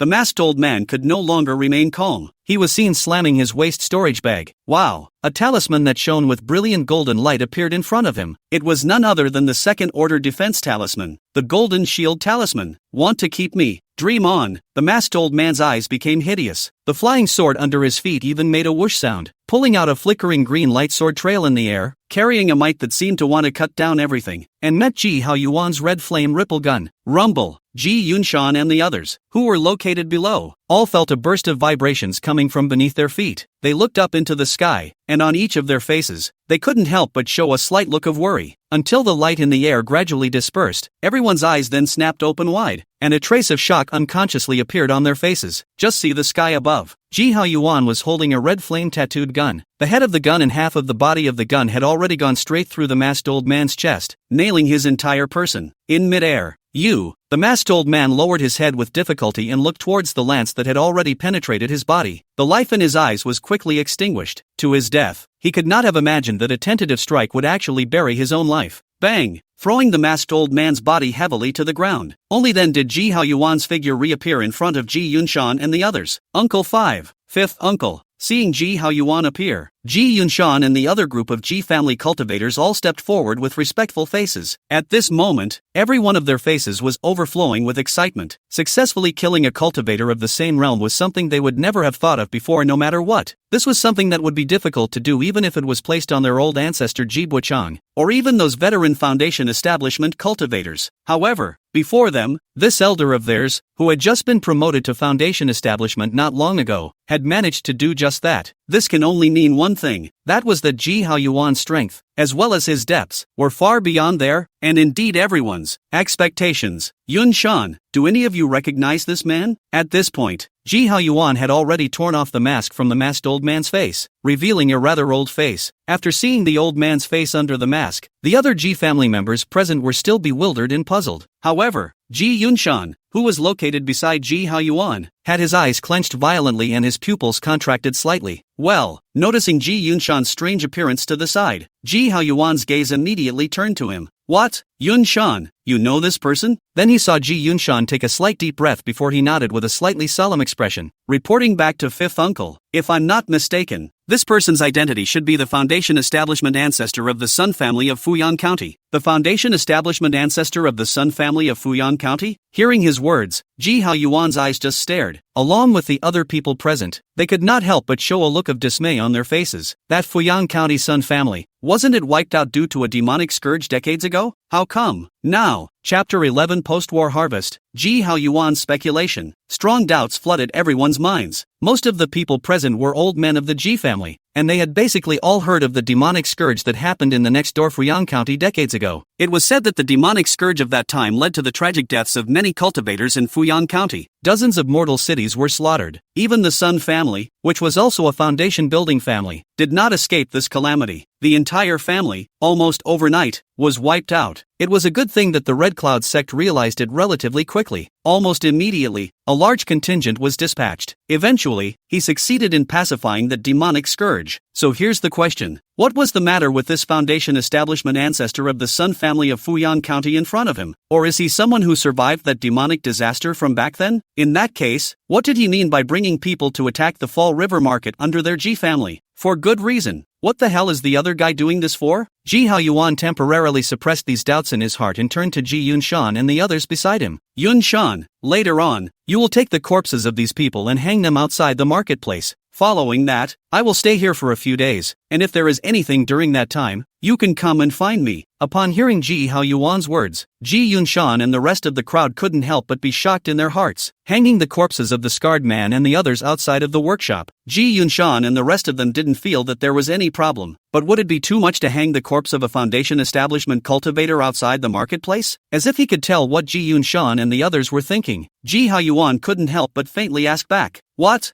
You guys think there's a problem? Or have the experiences and situations of the years dulled your sharpness and self-confidence? These words immediately caused Ji Yunshan and the others' hearts to tremble slightly. Soon they understood Ji Haoyuan's true intentions for doing that. One by one, while being ashamed in their hearts, they could not help but all nodded their heads and replied, Yes, Uncle 5. Yes, fifth uncle. We know what to do. Sometime later, a quiet room in the Fall River Market. Ji Haoyuan looked at the individual storage bags placed in front of him. These were all taken from the masked old man and the others. After spending several days erasing all the prohibitions on these storage bags, one by one, Ji Haoyuan immediately checked out the contents. First was the masked old man's storage bag, a spirit weapon grade flying sword. It was the flying sword that the masked old man had used earlier when he fought with him. The next thing was nearly 4,000 spirit stones, as well as some pills used by Foundation Establishment cultivators for daily cultivation. And among these pills, the one that Ji Haoyuan valued the most was clearly an elixir that could help cultivators prolong their lives. The name is 10 Years of Dan. As the name suggests, it can help cultivators extend their lifespan by 10 years. Although it wasn't much, in terms of the value of the elixir itself, It was already considered very precious, especially in the eyes of Ji Hao Yuan right now. Such an elixir that could help a cultivator prolong his life for 10 years was undoubtedly going to be more precious than anything else. Next, there were some mineral materials and spirit herbs, as well as that mask on the masked old man's face. This was actually a spirit weapon as well, only its function was not to attack or defend, but to conceal one's true face, and it could not be seen through by ordinary divine sense. Rather a nice auxiliary class prop. Ji Hao Yuan organized and summarized them one by one. Only in the end did he look towards the large pile of jade slips that had been neatly arranged in the other party's storage bag. That, after all, was all the Gongfu Daojitsu inheritance that their Sun family had accumulated. This included their Sun family's core technique, the ethereal wood evergreen technique, as well as another technique called the Yuan Shui technique. Both techniques could be cultivated to the foundation establishment level, only the content among them is not very complete. After cultivating to the foundation establishment realm, there basically wasn't much to follow. If one were to forcefully cultivate,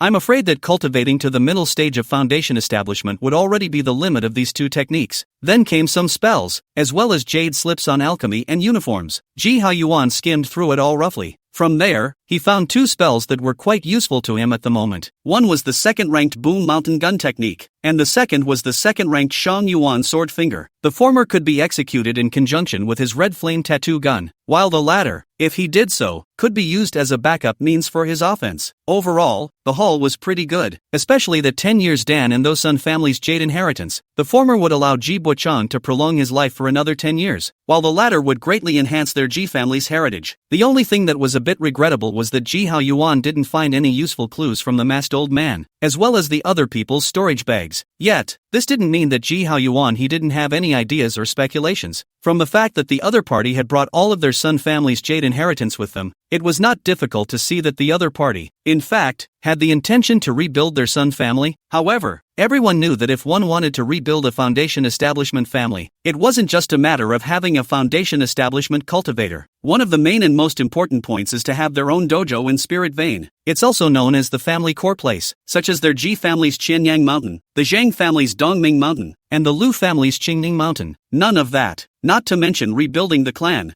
I'm afraid that even the daily cultivation of the clansmen is a problem. So, the other party was eyeing their Ji family's Chinyang Mountain and that 1 second order lower grade spirit vein? It's not out of the realm of possibility. It's a very real possibility. The only thing that still puzzled Ji Hao Yuan was what made him think that after pushing down their Ji family, his Sun family would be able to enter their Ji family's Chinyang Mountain. One must know that each of the 3 major foundation building families of Nanning County, each of which was here, had been here for at least 500 years. The distribution of benefits between the parties has long been fixed. Even if their Ji family was now in decline, they still held the reins on some core interests. What made him think that after the fall of their Ji family, the remaining 2 families would cede the benefits that originally belonged to their Ji family to them? That would be almost impossible. Unless, behind their Sun family, there were shadows of the remaining 2 families. Or, there are shades of a certain family. Ji Hao Yuan's eyes suddenly became unusually deep at this moment. As if penetrating the void, they landed on the distant Dongming Mountain and Qingning Mountain respectively. Could it be you guys? Or maybe it's one of you? A few days later, when everything was rebuilt on the side of the Fall River Market, Ji Hao Yuan didn't stay any longer, but returned to Chinyang Mountain. At the same time, the news about him, Ji Hao Yuan, decapitating a foundation establishment cultivator of the same realm was also rapidly spreading within Nanning County. For a time, many cultivators were shocked and appalled, especially when they, after seeing with their own eyes the corpse of the masked old man that was hanging outside of the Fall River Market. The shock in their hearts couldn't help but grow stronger, because this proved the fact that the news about a second foundation establishment cultivator appearing in their Ji clan wasn't just some rumor, but something real. And the strength of this foundation establishment cultivator seemed to be far stronger than the average foundation establishment cultivator. Chapter 12, Foundation Building Ceremony, Exchange of Words, Zhang Family, Dongming Mountain. A middle-aged man with slightly narrow eyes looked at the invitation that had been sent by someone from the Ji family not long ago, his face sullen. A few moments, he turned his head to look at his elder brother beside him, the middle-aged man with a long beard under his forehead, and said in a deep voice, "Brother, what do you think is the best way for us to handle this matter today?" It could be seen that the question asked by the narrow-eyed man was not about the Ji family sending the invitation. The man with the long beard was obviously well aware of this. Only a slight pause was seen, and then he spoke to the narrow-eyed man. "Go and take care of everything that is related to it, and get rid of it. Remember, do it with clean hands." The man with the narrow eyes seemed to be still a bit reluctant. but in the end, he heeded his older brother's advice and nodded. Good, today, I will make all those remaining Sun family members disappear. Chinyang Mountain, where the backcountry is located. When Ji Haoyuan informed Ji Buchang of all of his experiences and speculations this time around, Ji Buchang's eyes instantly flashed with tints of golden aura. It seems that there is indeed someone who has been coveting my Ji family for a long time. The appearance of that Sun Rinzhang this time is the best proof. The Sun Rinzhang that Ji Buchang mentioned here was none other than that masked old man. Others might be unclear about that Sun Rinzhang situation, but he, Ji Buchang, was the exception, because if he remembered correctly, when the demonic plague broke out in their Sun family back then, that Sun Rinzhang happened to be away from the family, thus dodging a bullet, and over the years, their Ji family had been explicitly and implicitly targeted by others many times. If it was just an ordinary Qi refining cultivator, that would never have that courage to dare to do anything to their Ji family. Only if there is someone behind them, or even if that person possesses a power that is no less than their Ji family. Those who are hidden in the shadows and then slowly move towards the front of the stage. Only then will they have the strength to truly compete with their Ji family. And that's all, and that's just the part they can see and guess at. As for the deeper level, at this time, Ji Buchang and Ji Haoyuan basically had a rough guess in their hearts. It's just that with this kind of thing, there's a need to keep the harmony on the surface until they've actually torn each other apart. By the way, old Ancestor, this time, I found an elixir that can be used to prolong life from that Sun Rinzhang's body. After reaching a consensus with Ji Buchang on the matter, Ji Haoyuan then changed the subject. He took out the jade bottle containing the 10 years Dan and handed it to Ji Buchang with a smile. Ji Buchang's face revealed a flash of surprise when he saw this. He truly didn't expect that Ji Haoyuan would be able to obtain such a thing this time. It was certainly something that was very much needed for him right now. And when Ji Haoyuan placed the Sun family's pile of jade slips inscribed with various types of Gongfu inheritance in front of Ji Buchang,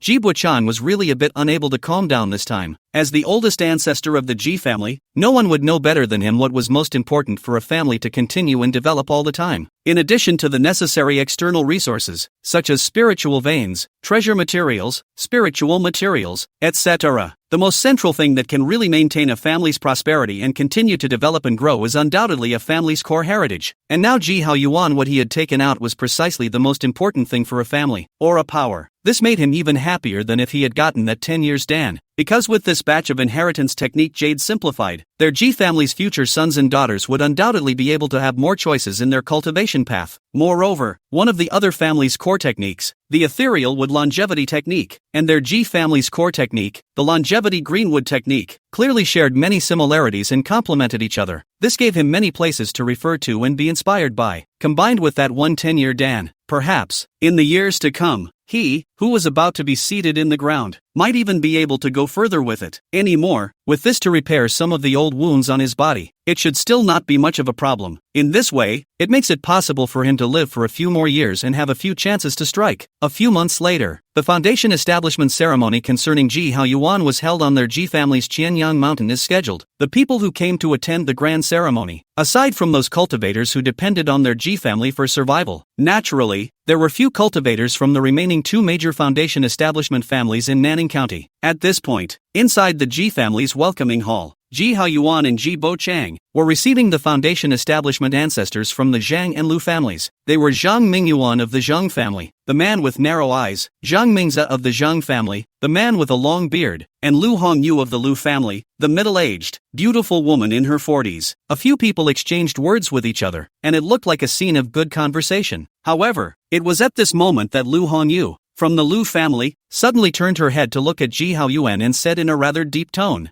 "Fellow Taoist Haoyuan, before I came to your clan, I had poked around and found out that it was rumored that there seemed to be shadows of other clans behind that Sun Rinzhang's back, silently supporting him. No more, he should also be with a certain family, reached some kind of cooperation, or even affiliated relationship. I do not know about this. Have you heard, or guess?" As soon as Lu Hongyu's words fell, the atmosphere that was originally quite harmonious on the surface was suddenly stiff. Obviously, no one had expected that Lu Hongyu would suddenly bring up such a matter at this time. This caused Zhang Mingyuan and Zhang Ming's eyes to immediately just gently narrow. Ji Haoyuan and Ji Buchang, on the other hand, were slightly stagnant, but soon, the faces of the two returned to normal. I saw Ji Haoyuan smile and shake his head. "Thank you for reminding me, fellow Daoist Lu. This matter you mentioned, old Ancestor and I really aren't very clear about it. However, now that Sun Rinzhang is dead, if everything comes to an end, old Ancestor and I do not intend to pursue the matter any further. Yes? Lu Hongyu smiled if she had a deep meaning. That would be a bit much for me to say. However, I would like to hear what you would do if the two Zhang family members encountered something similar. As she spoke, Lu Hongyu's pair of eyes had already turned towards Zhang Mingyuan and Zhang Mingze. A cold aura emerged vaguely from the depths of Zhang Mingyuan's pupils. On the contrary, Zhang Mingze was full of modest smiles, only to see him look at Lu Hongyu and reply with a smile. Fellow Daoist Lu was joking. We came here to congratulate fellow Daoist Hao Yuan, so it's better to put this kind of catching things to one side first. No matter what, our three families have been operating together in this Nanning County for hundreds of years, so if anything really happens, we should be in the same boat and be united. When he said this, he saw that Zhang Mingze had already taken out a jade box from his own body, and then handed it to Ji Hao Yuan with a smile.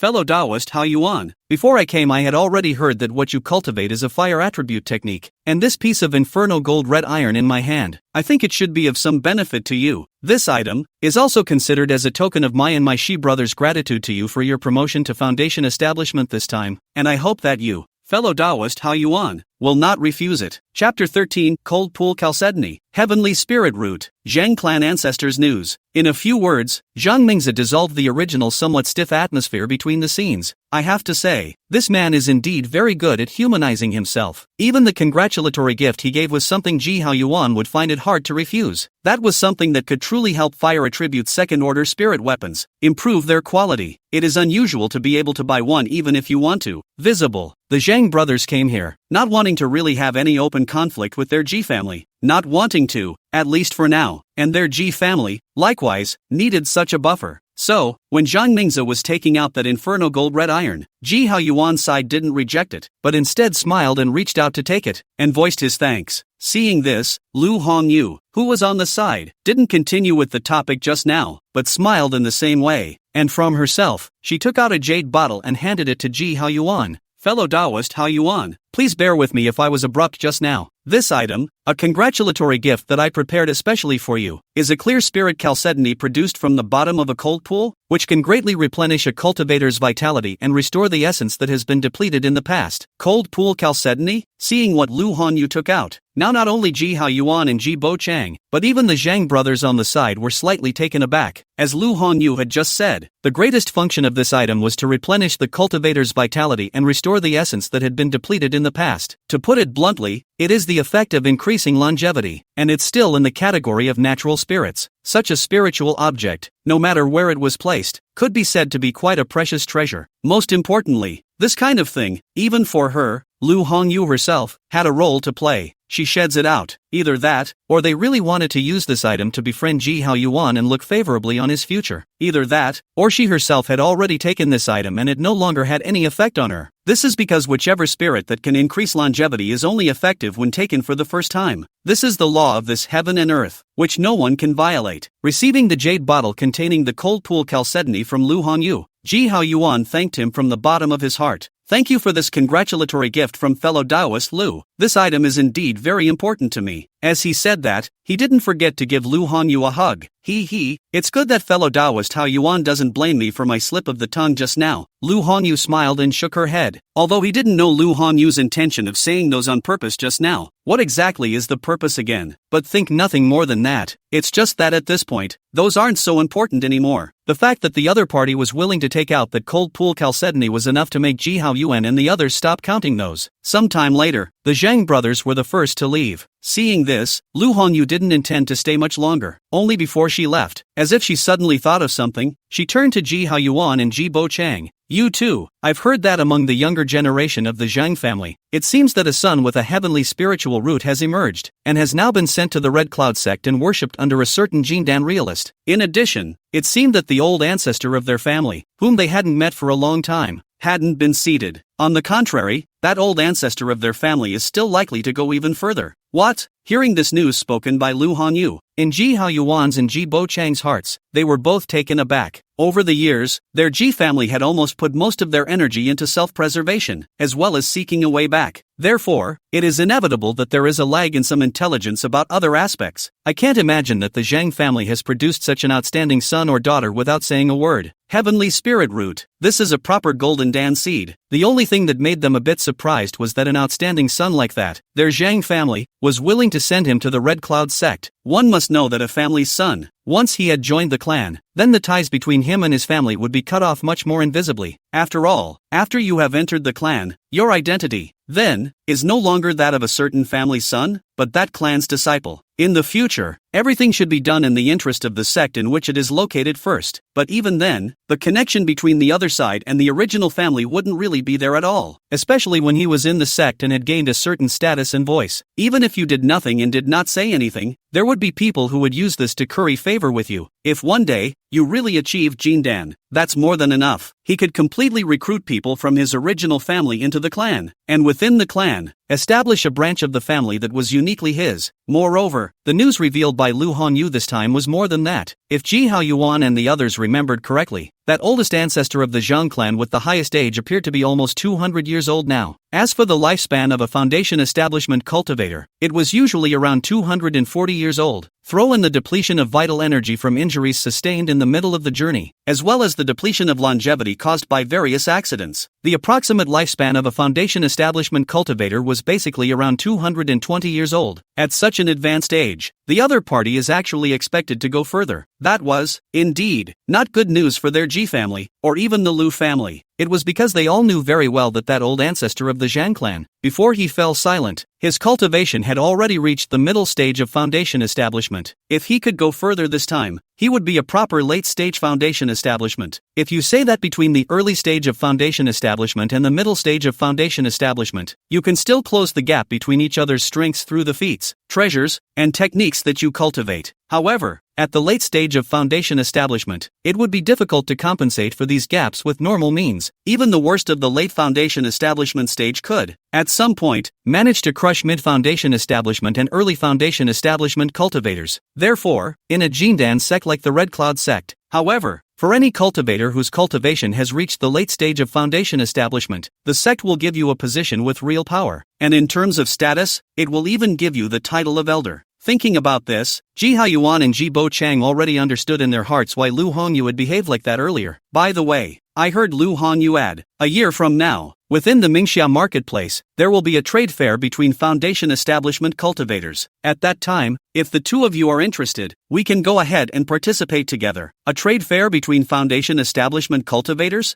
Ji Haoyuan and Ji Bo Chang pondered slightly, and then they heard Ji Haoyuan say, if I have time at that time, I will contact fellow Taoist Lu. He knew that the Mingxia square market mentioned by Lu Hongyu here was a square market under the jurisdiction of the Redcloud sect. There's basically nothing too wrong with the security aspect of holding a trade fair there. Alright then, I'll wait for news from the two of you later. Lu Hongyu smiled and answered, then took her leave. The other side, Zhang Mingze and Zhang Mingyuan, who had left first, both had somewhat less than favorable expressions on their faces at the moment, especially Zhang Mingyuan. His eyes were cloudy as he turned his head to look at Zhang Mingze beside him. Elder brother, that's surnamed Lu. What exactly did he mean before? Really think we are all little cuties, can't see anything? At that Zhang Mingze waved his hand. At this moment, his expression had regained its calmness. Then I heard him faintly say, whatever the other party's intentions are, that doesn't matter. When your grandfather and I get out of the gate in Jilong he grows up, this Nanning County will be yours and mine sooner or later. Right now they don't want to tear their faces off with my Zhang family, want to try to buy time, not realizing that we, the Zhang family, also need time. Having said that, Zhang Mingze stopped talking and immediately returned with Zhang Mingyuan towards Dongming Mountain where their Zhang family was located. Chapter 14 Greenwood Evergreen Technique. 6 months later, the back of the Ji family's mountain, inside the cave where Ji Haoyuan was. At this time, he had already refined that Sun Rinzheng's spiritual weapon flying sword and spiritual weapon mask. The former Ji Haoyuan named it the green leaf sword, while the latter named it the illusory face mask. After that, with his full level of enlightenment, he spent the month of February optimizing the second-order boom mountain gun technique and the Shangyuan sword finger that he had obtained from Sun Rinzheng, and subsequently fast-tracked it to the proficient realm and attained proficiency. At this time, there were still several months to go before the trade fair in that Mingxia square market. Ji Haoyuan thought about it and simply took out those two techniques, the ethereal wood eternal spring technique and the longevity green wood technique, and began to try to fuse them. Take the good, take the bad. Doing so, not so much for anything else. It was entirely for old ancestor Ji Buchang to have a better harvest in the cultivation retreat that followed. If he could take advantage of the gongfu he had fused and luckily advance even further, then it would definitely be something of great benefit to the entire Ji family. It's also a way for him to give back to the family. This wasn't to say that he didn't want to make further improvements to the true technique of departing fire that he had cultivated right now. It was really with the foundation of that gongfu that it had reached the point where it was impossible to change it. Moreover, whether it was their Ji family itself or that Sun Renjiang Sun family's gongfu, neither of them had a fire attribute gongfu for the foundation establishment stage. There wasn't even an earth attribute foundation building technique. Even though he, Ji Hao Yuan, had a full level of enlightenment in him, he had no way to create something out of nothing in the absence of sufficient content for reference. And that, in turn, was one of the main reasons why he decided to go to that Mingsha Square Market trade fair. He wanted to see if he could trade the fire attribute technique he needed, or the earth attribute technique, at that kind of trade fair. Soon, when Ji Hao Yuan took the fused and improved gongfu, found Ji Buchang, and handed it to him, on Ji Buchang's face, a touch of consternation clearly appeared, especially when he saw the name of that new feat in the jade slip, Aoki Changchun Kung Fu. Even more so, he couldn't help but raise his head to look at Ji Hao Yuan. Hao Yuan, is this a new technique that you have refined by combining our Ji family's greenwood longevity technique, and that Sun family's ethereal wood longevity technique? Nice. Ji Hao Yuan smiled and nodded. Old ancestor, you can take a look at the contents first, then compare those two techniques and think how this greenwood evergreen technique is. Upon hearing this, Ji Buchang did not speak again, but instead read this greenwood evergreen technique carefully. Sometime later, Ji Buchang somewhat incredulously looked at Ji Hao Yuan anew, a rare tremor in his tone. Hao Yuan, you,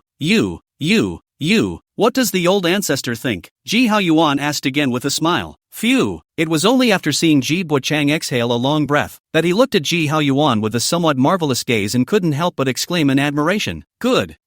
Yes. Only after saying 3 good words in a row did Ji Buchang continue. Old me, I really didn't expect that your understanding of those two techniques would be so profound. Hao Yuan, if I hadn't seen it with my own eyes, I would have had a hard time connecting it to you. It is really too wonderful.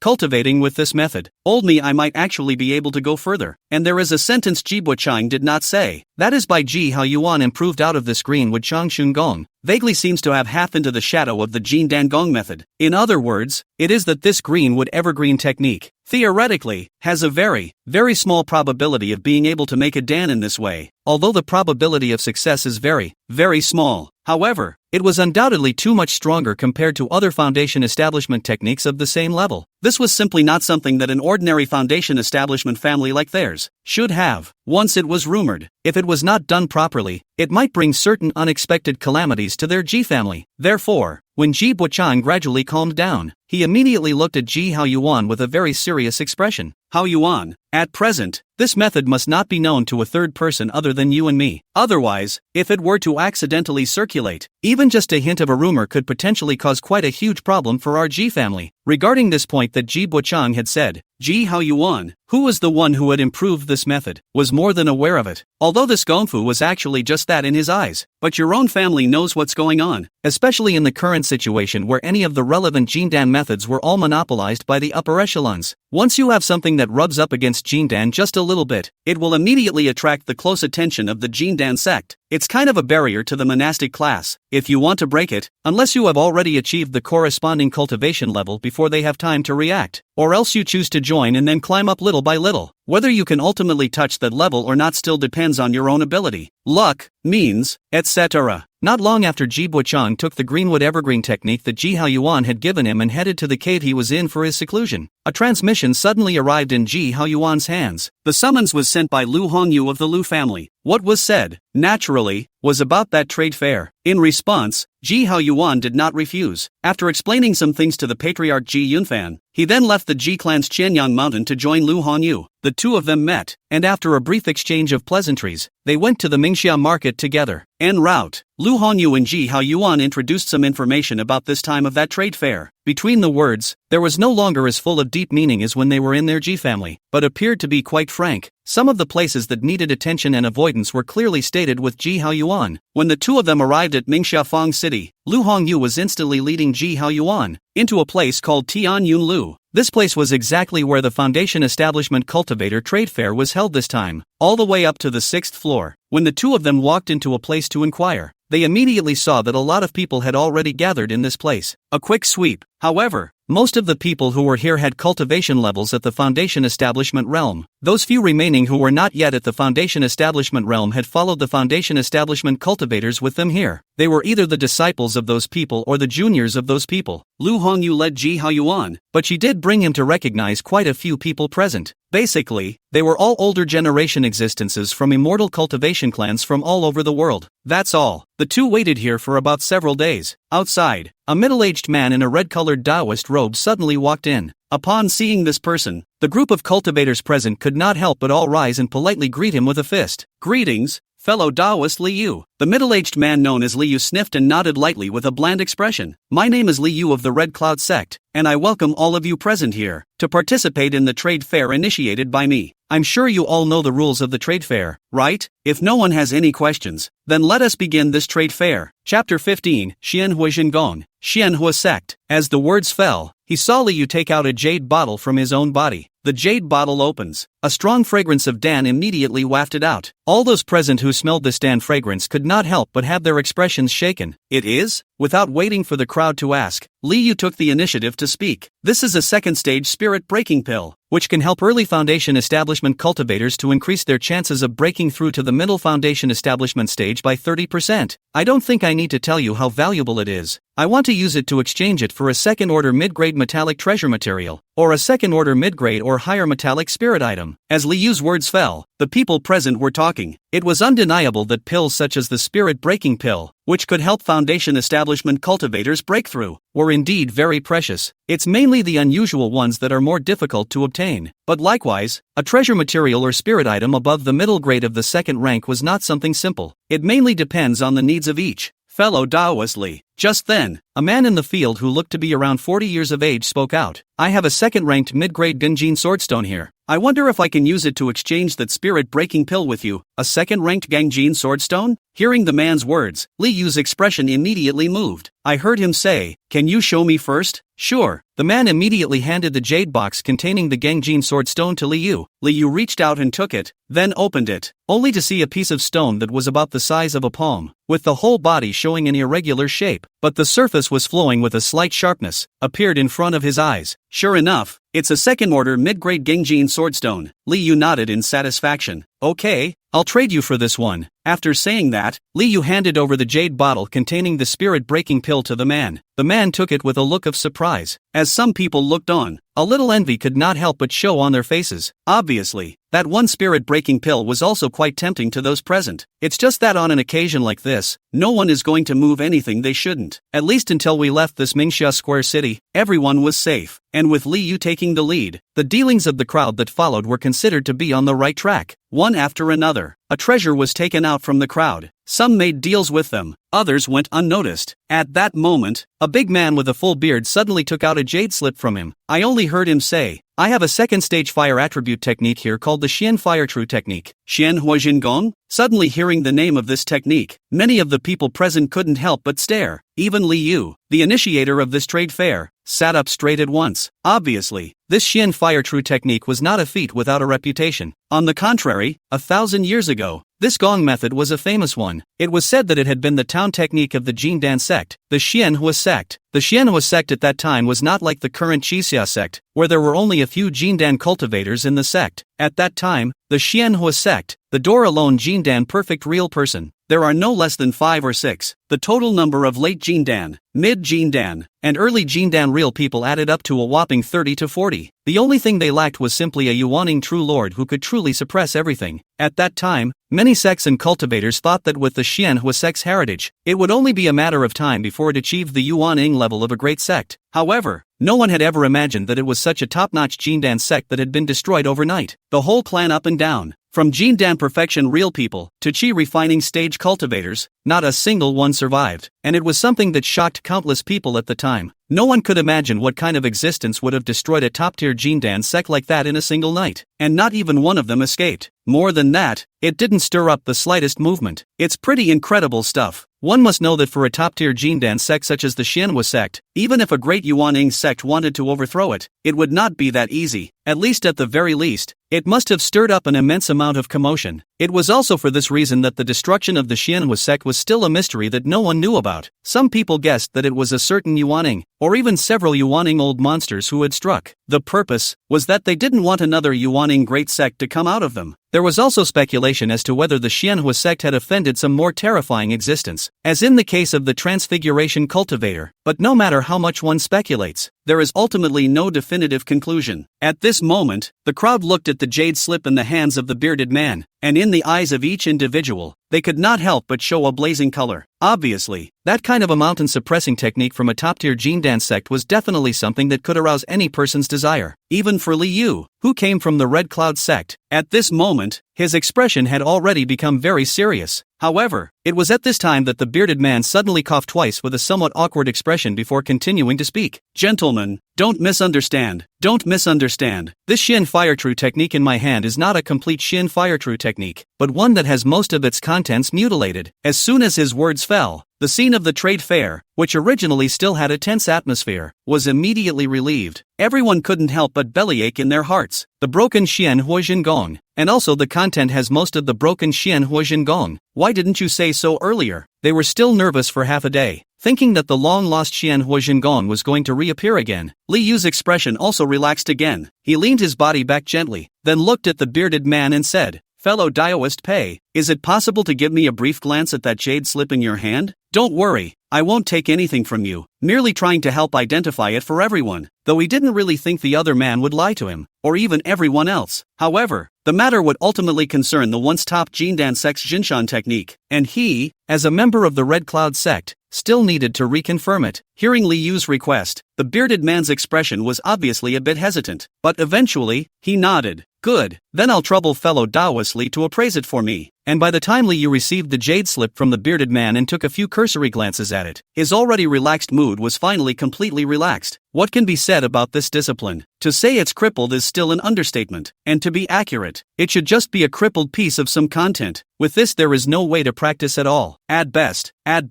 there's just so much to learn from and refer to. Thinking of this, Li Yu immediately returned that jade slip to the bearded man and smiled. "What's the situation with the stuff? I advise that it's best for Dao friend Pei to make it clearer, lest he be gossiped about at that time. Fellow Daoist Pei, what do you think?" Chapter 16, Middle Foundation Stage. Being pointed out by Li Yu, the bearded man was not annoyed. He nodded, and then he spoke about this Xian Huojin Gong with the people present. At the end, he then continued, "I want to exchange it for any of the second-order 5-element spells, or any of the second-order pills alchemy tips." Many of the people present expressed silence at this request from the bearded man. After all, a crippled and incoherent feat, even if it was the Xian Fire True technique, a once top-notch Jindan technique, no one would be interested, because what it could do for the people in the room was so little. Just when the bearded man thought that this deal was going to fall through, Ji Haoyuan, who was located at the back of the crowd, suddenly spoke out. "I have a second-order Yuan water escape technique here. I wonder if I can exchange that Xian Fire True technique with you." Hearing Ji Haoyuan's words, the bearded man's eyes lit up. He immediately raised his eyes to Ji Haoyuan and nodded. "Yes, but could you show me the first small part of that spell first?" This request, Ji Haoyuan would not refuse. Soon, when the two people have read each other a small part of the content of each other's jade brief, this deal will also be reached. True, the Xian Huojin Gong in the hands of the big man with the beard was perhaps a very cockamamie thing for the people present. However, to Ji Haoyuan, who had a full level of enlightenment, it wasn't the same thing. He was perfectly capable of relying on the existing ones and thus deducing a relatively complete content. It could even be combined with the technique he himself was currently practicing, thus deducing a more complete and fitting Xian Huojin Gong for himself. Thereafter, the whole fair slowly came to an end. By the time Ji Haoyuan and Lu Hongyu walked out of Tianyun building together, Lu Hongyu looked at Ji Haoyuan.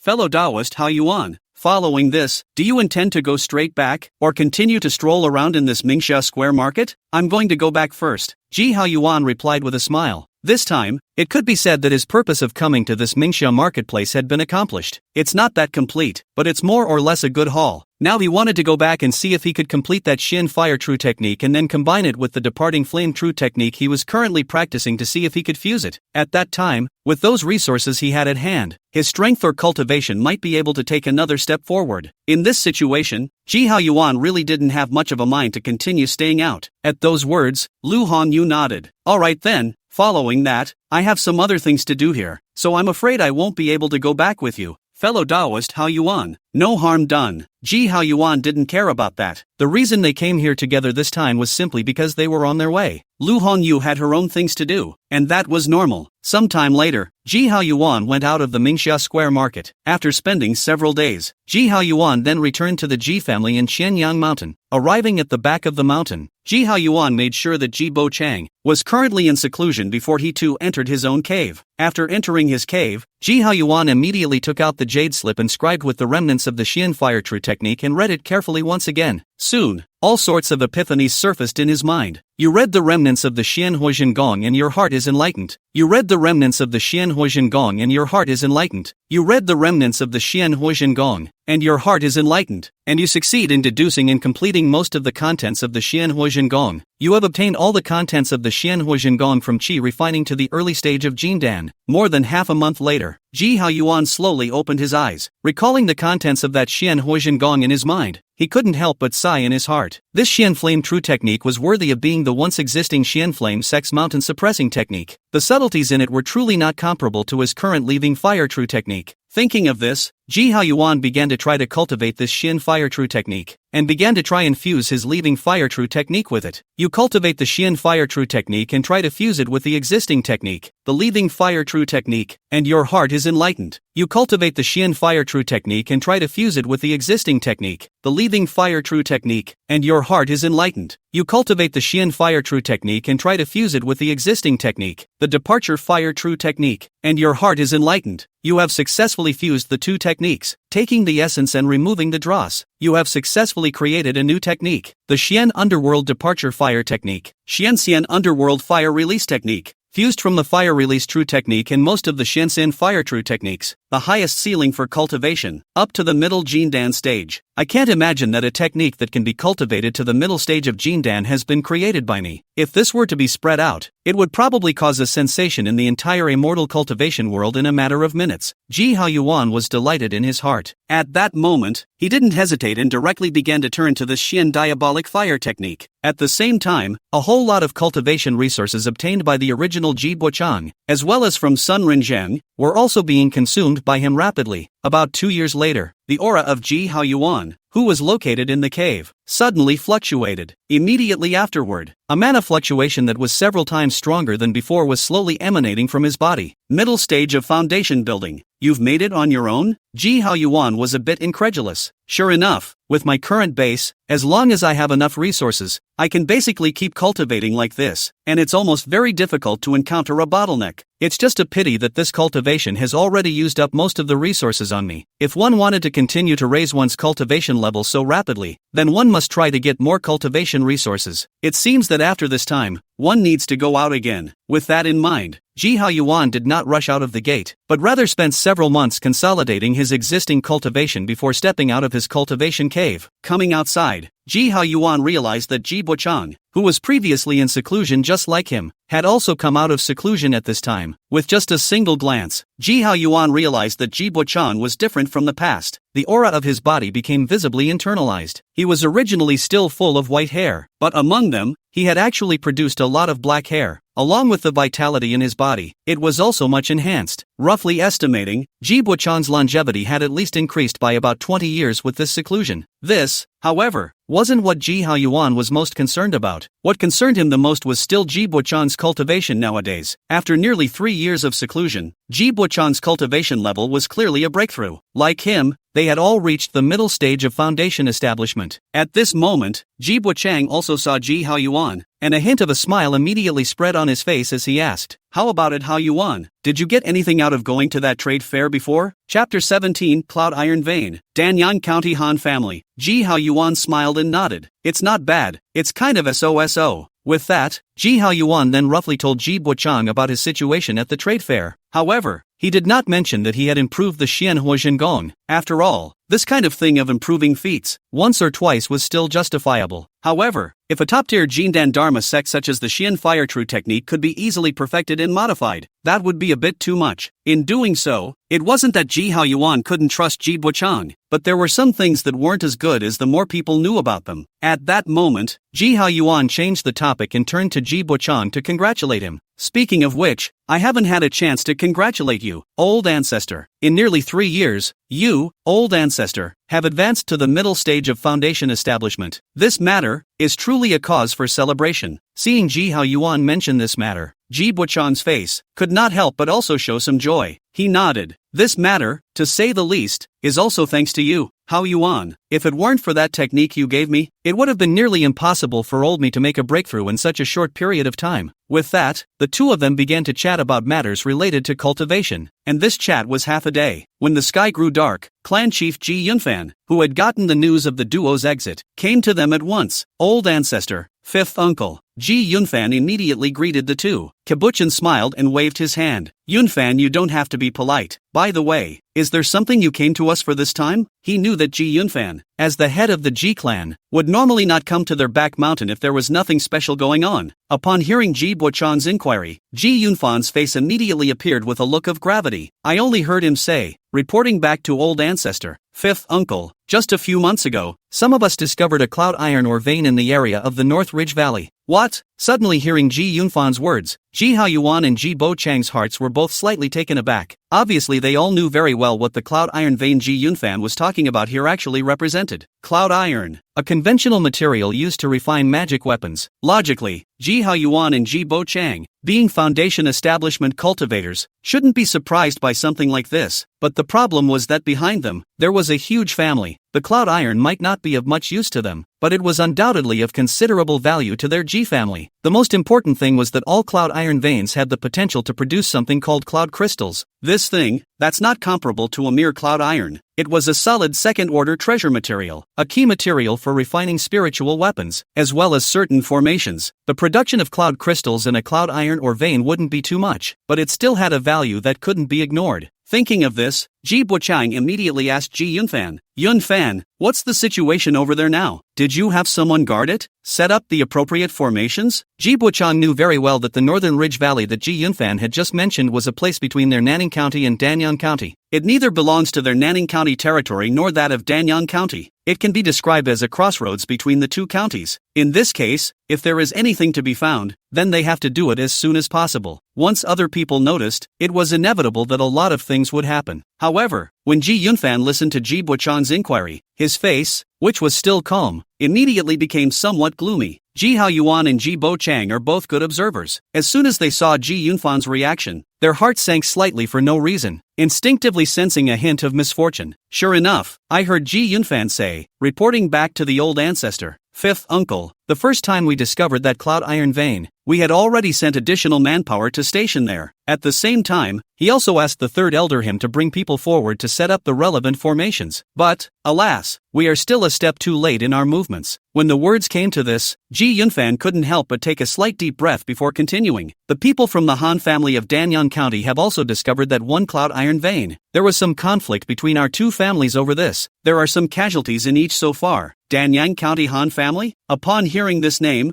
Ji Haoyuan and Ji Bochang's eyes both stared. Undoubtedly, the Han family, which was able to compete with their Ji family for that cloud iron vein, was clearly not an ordinary family either, but rather, like their Ji family, was an established foundation establishment family with a considerable historical heritage. Even according to Ji Haoyuan and Ji Bochang's understanding, that Danyang County Han family, its comprehensive strength and heritage, was one step stronger than their Ji family. Within the clan, there appeared to be 3 foundation establishment cultivators. Compared to even the Zhang family of their Nanning County, it was not even remotely comparable. Being targeted by a family like that with a cloud iron or vein, it was impossible to let them give it away. Thinking of this, Ji Haoyuan couldn't help but ask, what are the specifics now? On their side, are there any Foundation establishment level people entering? This is a situation that deserves great attention. If the other party had already sent Foundation establishment cultivators to show up at this time, even if they didn't enter at the first time, it was enough to show that their Han family was determined to win the Cloud Iron Vein. However, at the moment, if no Foundation establishment level cultivators had appeared yet, it meant that the two sides were still at a stage where they were testing each other and compromising with each other. From a certain point of view, between each other, there is still the possibility of sitting down and having a good discussion. After all, between cultivators, even if they were competing for resources, it was a matter of giving and rate of return. If you really pay too much, but the return is not particularly large, and there is even the possibility of losing too much, then it is necessary to think carefully. Consider carefully, weigh the pros and cons, unless one side can completely crush the other. Otherwise, it's usually not a good idea to just come up and get it over with. It was believed that Ji Yunfan should have taken this into consideration as well, which was why he did not come to forcefully kowtow to them while both of them were in seclusion. Back to fifth uncle, an old ancestor. Ji Yunfan slightly weighed his words before he opened his mouth to reply. So far, between our Ji family and that Han family, they are still in a situation where they are testing each other and checking each other. The opponent's foundation building cultivator, for the time being, has not. However, before his words had completely fallen, in the distant sky, a transmission suddenly flew in. That transmission fell into Ji Yunfan's hands. Ji Yunfan merely glanced at it, and his face bristled and became very ugly, and his pupils could not stop contracting for a while.